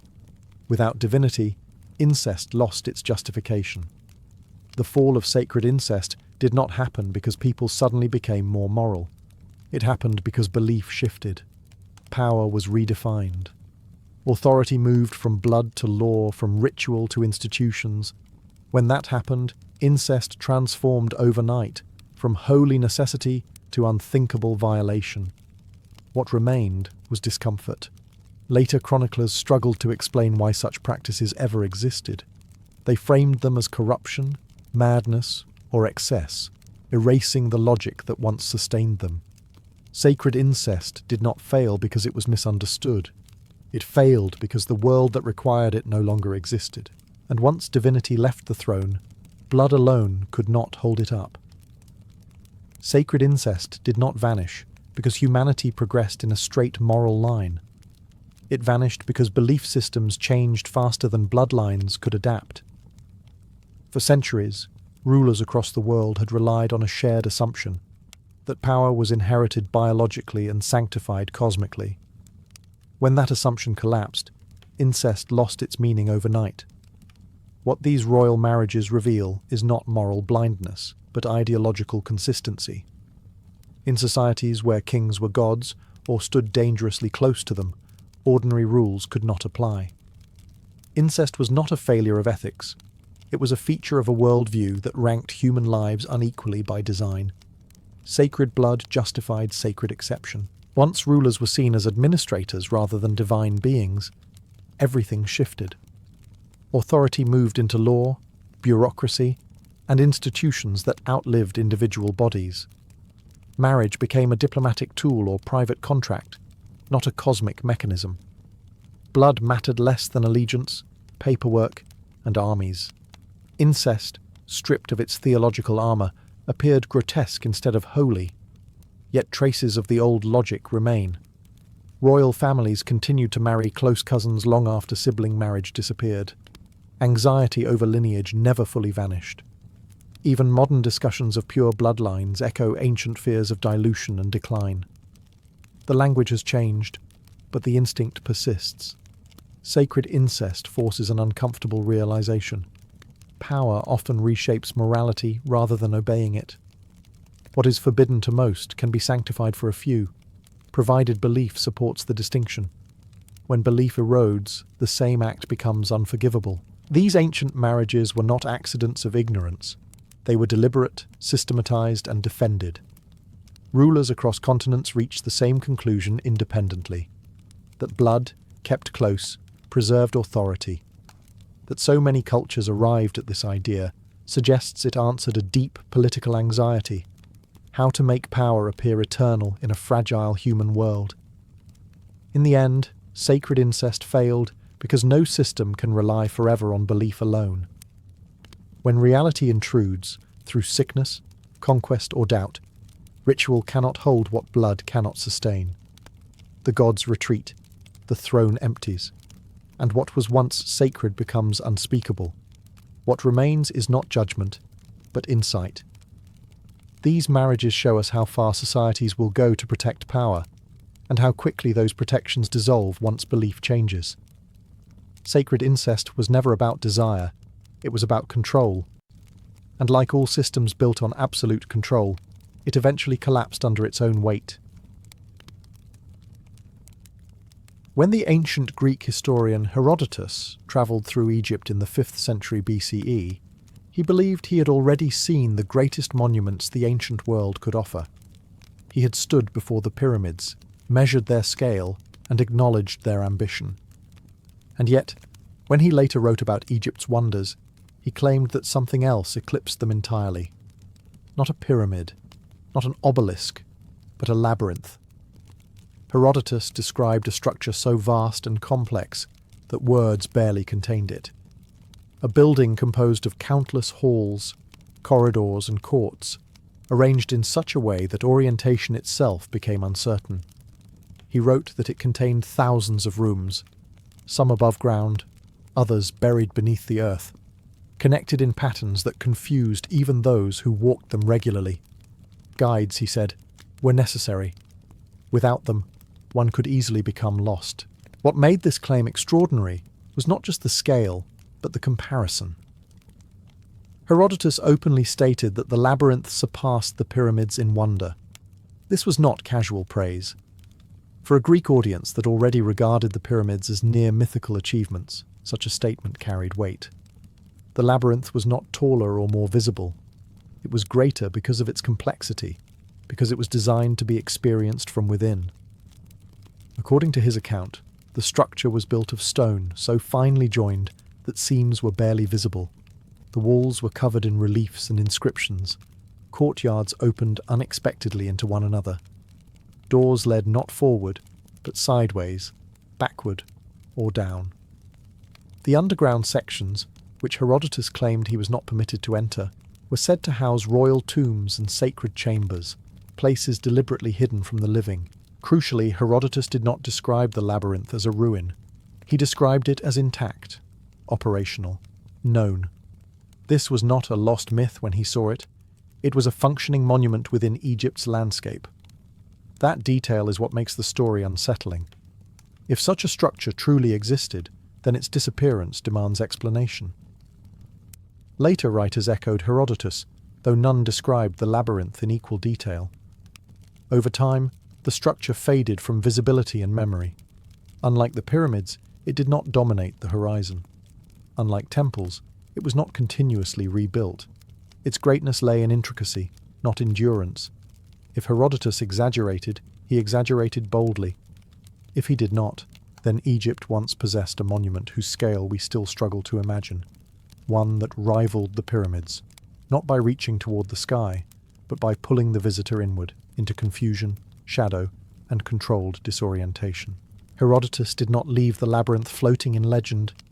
He placed it precisely, near Lake Moeris, beside the pyramid of Amenemhat III in the Fayum region of Egypt.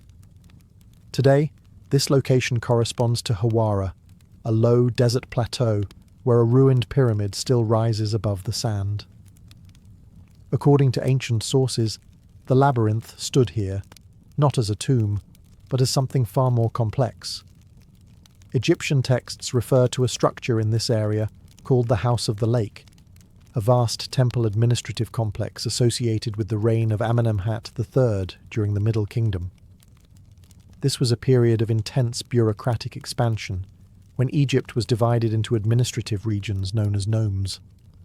Many scholars believe the labyrinth functioned as a centralized seat for this system, a place where regional power, ritual authority, and royal control converged under one roof. Classical writers described the labyrinth as a building with multiple courtyards, each connected to halls filled with chambers.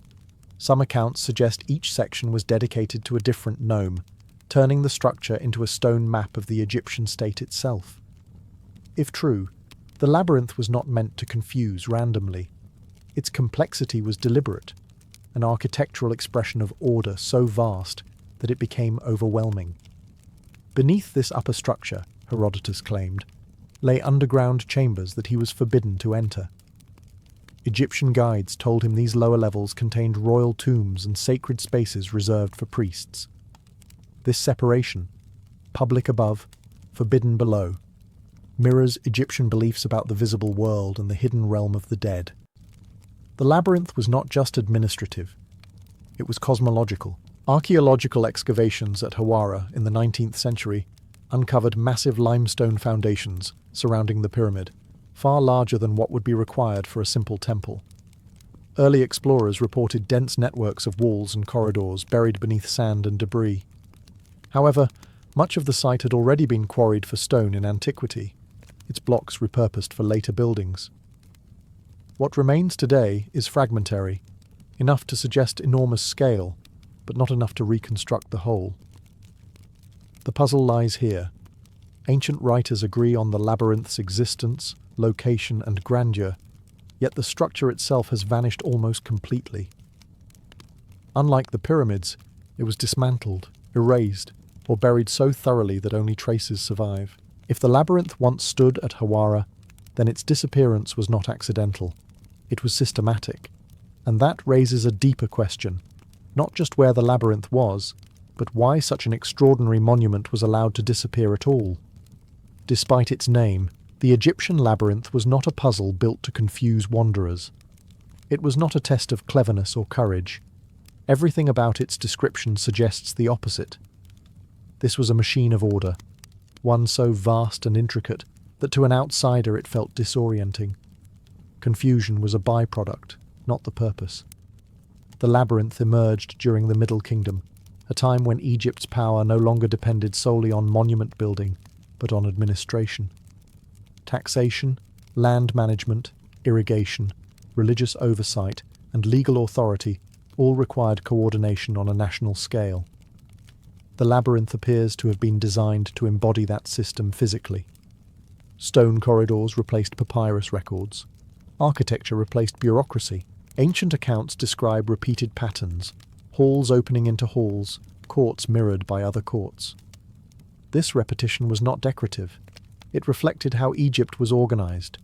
Nomes balanced against one another, priests balanced against officials, local authority balanced against royal power. The labyrinth did not hide chaos. It contained it. Movement through the structure was likely controlled. Certain routes were public, others restricted. Doors were not simply entrances, but filters. To pass through the labyrinth was to experience hierarchy firsthand. Where you could go depended on who you were. A visiting official might be guided through specific halls. A priest might descend into spaces barred to everyone else. The building enforced order without speaking a word. This interpretation explains why guides were necessary. Not because the layout was irrational, but because it was rule-bound. Without knowing the system, one could not navigate it. The labyrinth demanded knowledge, not intuition. It rewarded those initiated into its logic and excluded everyone else. Such architecture aligns closely with Egyptian ideology. Order, known as Ma'at, was the principle that sustained the universe.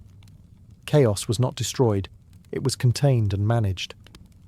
The labyrinth embodied this philosophy in stone. It was not meant to be admired from afar like a pyramid. It was meant to be used to regulate, categorize, and dominate. This also explains why later cultures struggled to understand it. Greek visitors, accustomed to open agoras and visible institutions, encountered a structure that concealed its purpose behind complexity. To them, it appeared excessive, even irrational. But to Egyptian administrators, it may have felt perfectly logical. If the labyrinth was a machine of governance rather than a monument to spectacle, its disappearance becomes more comprehensible. Once its administrative function ended, it lost its value. Unlike tombs or temples, it was not sacred forever. It was practical. And practical buildings, even monumental ones, are easier to dismantle when power shifts. The labyrinth was not a mystery to its builders. It became a mystery only after the system that required it collapsed.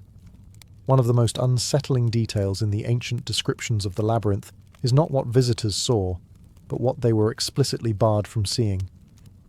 Herodotus wrote that Egyptian guides refused to take him underground. The lower chambers, they said, were sacred, off-limits. This refusal matters. It suggests that the most important parts of the labyrinth were never meant for foreign eyes, or perhaps for most eyes at all. In Egyptian thought, what lay beneath the surface often carried greater significance than what stood above it. Tombs, after all, were hidden.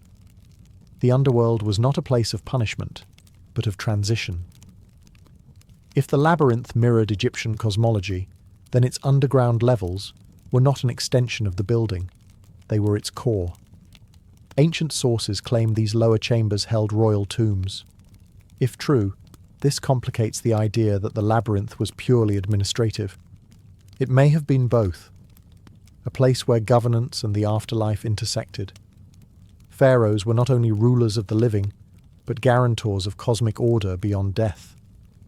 Housing tombs beneath the machinery of the state would have fused political authority with eternal legitimacy. These underground passages were likely designed to confuse intentionally. Unlike the ordered repetition of the upper halls, the lower sections may have been restricted, ritualized, and deliberately opaque. Only priests trained in funerary knowledge would have known the routes. Movement below ground was probably symbolic as much as practical, each chamber representing stages of transformation, judgment, or rebirth.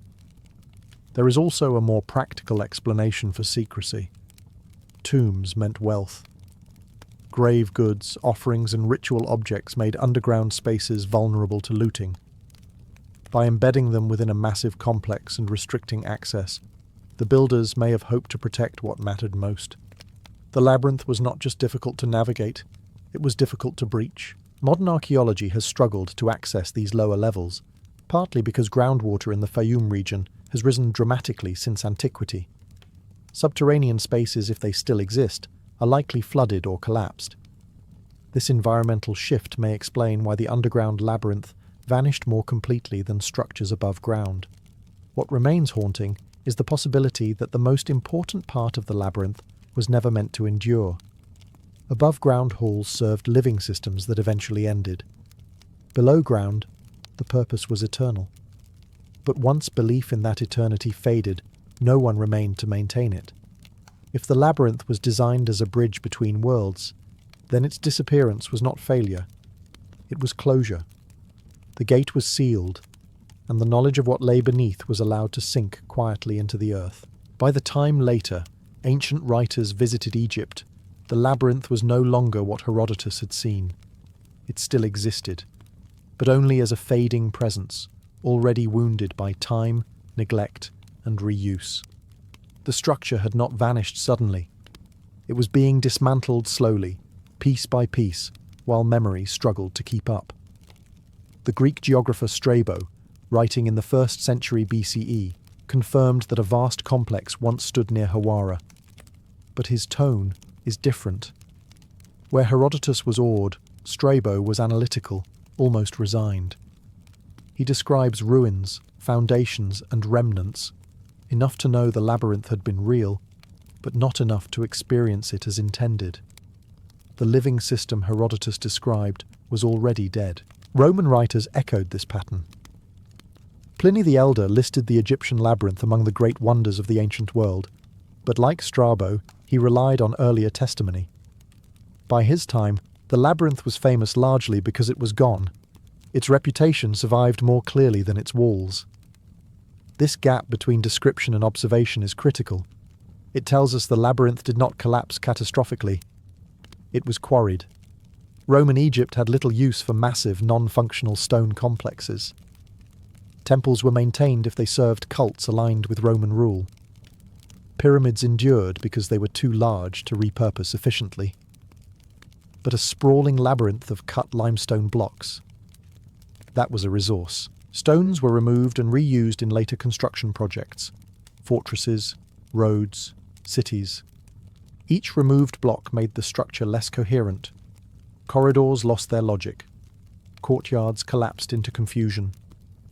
Eventually, what remained was no longer navigable as a whole. The labyrinth did not fall. It dissolved. This explains why archaeology struggles with the site today. Excavators do not find dramatic ruins. They find chaos, walls without context, foundations without orientation. The structure's complexity worked against its survival. Once damaged, it could not be partially understood. It was either whole or meaningless. The ancient witnesses who came too late preserved something else, however: certainty. None of them questioned whether the labyrinth had existed. They debated its purpose, its scale, its symbolism, but not its reality. For them, its disappearance was the mystery, not its construction. In that sense, the labyrinth survived in the only form it could once stone failed: memory. But memory, like architecture, erodes, and with each generation, the space between what was seen and what was remembered grew wider, until only the outline of a wonder remained. Modern archaeology faces an unusual challenge with the Egyptian labyrinth. The problem is not too much material, but too little in the wrong places. Excavators know roughly where to look. Ancient texts are unusually consistent. The site near Hawara is correct. The period aligns with the reign of Amenemhat III, and yet the monument described as greater than the pyramids refuses to reappear in recognizable form. Early archaeological work in the 19th century uncovered vast limestone foundations surrounding the Hawara pyramid. These remains were massive, tightly fitted, and far more extensive than a typical mortuary temple. Some explorers immediately suspected they had found traces of the labyrinth. Others were more cautious. The foundations were impressive, but without intact walls, corridors, or inscriptions, certainty proved elusive. One major obstacle is water. The Fayum region has undergone dramatic environmental change since antiquity. Irrigation projects, rising groundwater, and agricultural expansion have saturated the subsoil. Any underground chambers, precisely the parts Herodotus was forbidden to see, are now likely flooded, collapsed, or buried beneath meters of sediment. Excavation becomes not just difficult, but destructive. Another problem is removal. Ancient quarrying stripped the site down to its bones. Later builders were efficient. They did not leave dramatic ruins behind. They carried the labyrinth away in blocks, reusing it across centuries. What archaeology encounters today is absence arranged by human hands, not natural decay. This has led to skepticism. Some scholars argue Herodotus exaggerated, mistaking a large temple complex for something mythic. Others suggest later writers amplified his account until the labyrinth became more idea than building. But this skepticism runs into a problem. Independent sources agree on scale, location, and function. Exaggeration alone cannot explain such consistency. More recent approaches focus less on reconstructing the labyrinth's appearance and more on understanding its footprint.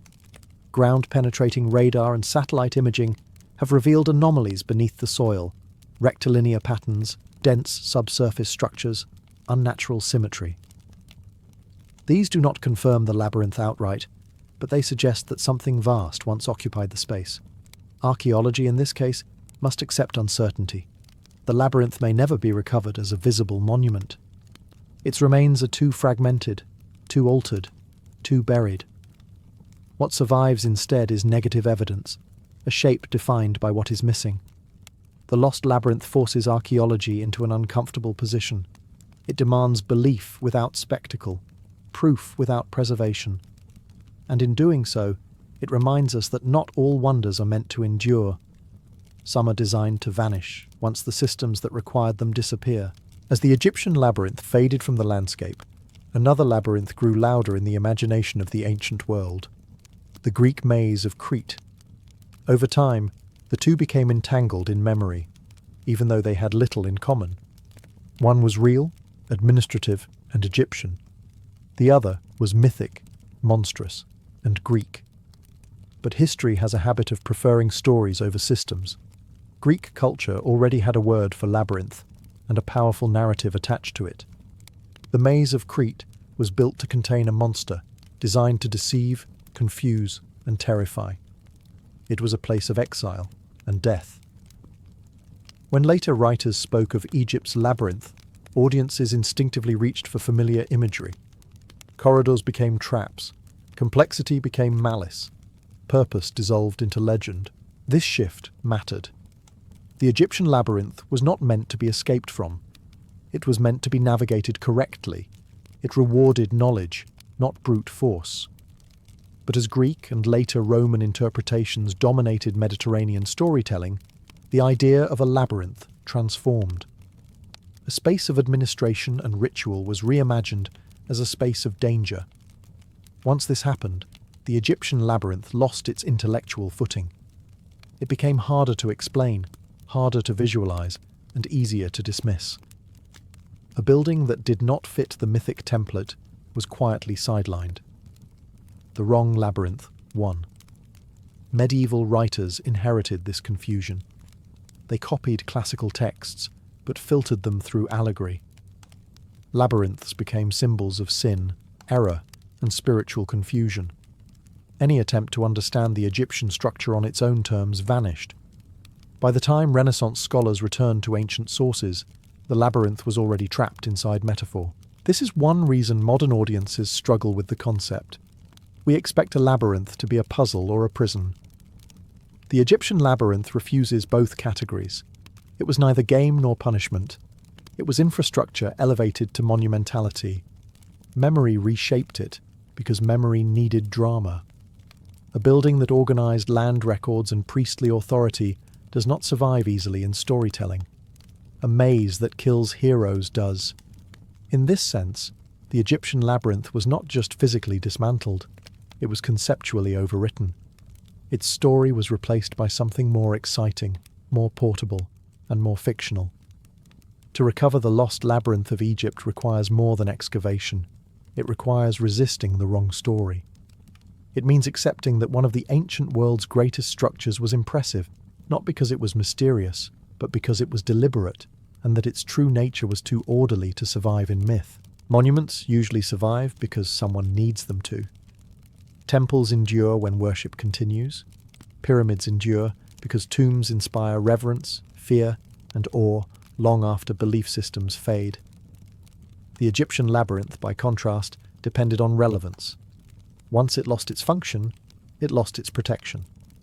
If the labyrinth was, as evidence suggests, a hybrid structure, part administrative centre, part ceremonial complex, part symbolic map of the Egyptian state, then its fate was tied directly to the system it served. When that system changed, the building became obsolete in a way pyramids never did. You cannot easily repurpose a structure designed to embody bureaucracy and ritual logic once that logic dissolves. The Middle Kingdom, when the labyrinth was likely constructed, emphasized centralized control. Power flowed inward. Records, authority, and ritual converged. But later periods favored different models. Political authority fractured. Regional power increased. Foreign rulers arrived with their own administrative traditions. The labyrinth no longer made sense in practice or ideology. There was also no strong religious incentive to preserve it. Unlike temples dedicated to gods with enduring cults, the labyrinth does not appear to have been tied to a single deity worshipped continuously across centuries. Its meaning was institutional rather than devotional. When institutions fell, memory followed. Stone reuse accelerated this erasure. Egypt was not sentimental about unused monuments. Blocks were valuable. Transport was expensive. If a structure no longer served the living or the dead, it became a quarry. Over generations, the labyrinth was reduced from an integrated whole into scattered parts embedded in later buildings. Its identity lost even as its material survived. There may also have been deliberate forgetting. Structures that concentrate power leave uncomfortable legacies. New regimes often prefer to erase the architecture of centralized control, especially if it symbolizes a political order they wish to replace. Allowing the labyrinth to vanish was easier than confronting what it represented. Unlike the pyramids, which stood as silent, inert symbols, the labyrinth embodied process, movement, access, hierarchy. It reminded people how authority once functioned. That made it dangerous in a way tombs were not. By the time foreign scholars arrived asking questions, the labyrinth was already gone, not destroyed in one moment, but unprotected for centuries. No priest guarded it, no dynasty claimed it, no ritual demanded its upkeep.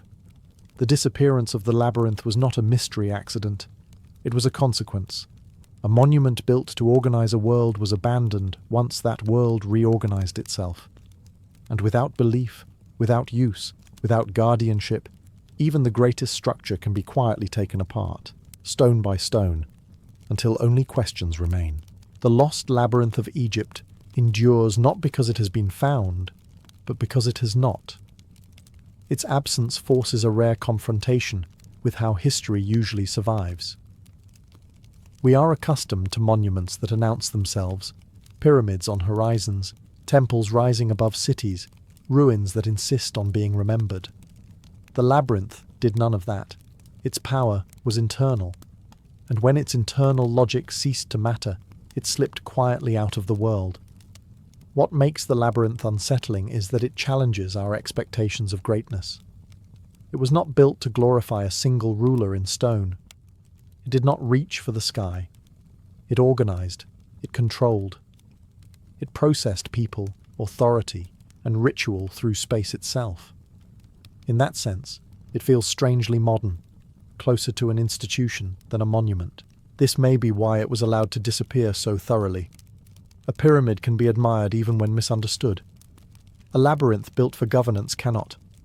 Once its function vanished, it became incomprehensible, even embarrassing. Later generations inherited stone without meaning, and stone without meaning does not inspire preservation. The ancient writers who saw it understood this difference. Herodotus did not describe the labyrinth with the reverence reserved for tombs. He described it with amazement mixed with unease. It was too much, too complex, too controlled. Even in his admiration, there is a sense that the structure exceeded what architecture was supposed to do. Modern fascination with the labyrinth often drifts towards speculation, hidden chambers, secret knowledge, lost technologies. But the truth may be more sobering. The labyrinth was not magical. It was effective. It represented a civilization confident enough to encode its power into stone systems so vast that individuals felt insignificant inside them. That kind of confidence rarely survives political change. When authority becomes contested, when centralized control weakens, architecture that once enforced order becomes a reminder of subjugation. Erasing it is easier than explaining it. The labyrinth's loss teaches a quiet lesson. Not all great works are meant to last. Some are designed for a moment in history when belief, power, and organization align perfectly. When that alignment breaks, endurance is no longer guaranteed. What remains is not a ruin, but a question. How many other structures, systems, and ways of organizing the world have vanished, not because they failed, but because they worked too well for a world that no longer wanted them? The Egyptian labyrinth may never be rediscovered in stone, but its true legacy is already visible in the realization that history remembers monuments of faith and death far more readily than monuments of control. And that absence, more than any corridor or chamber, is what still draws us back to it.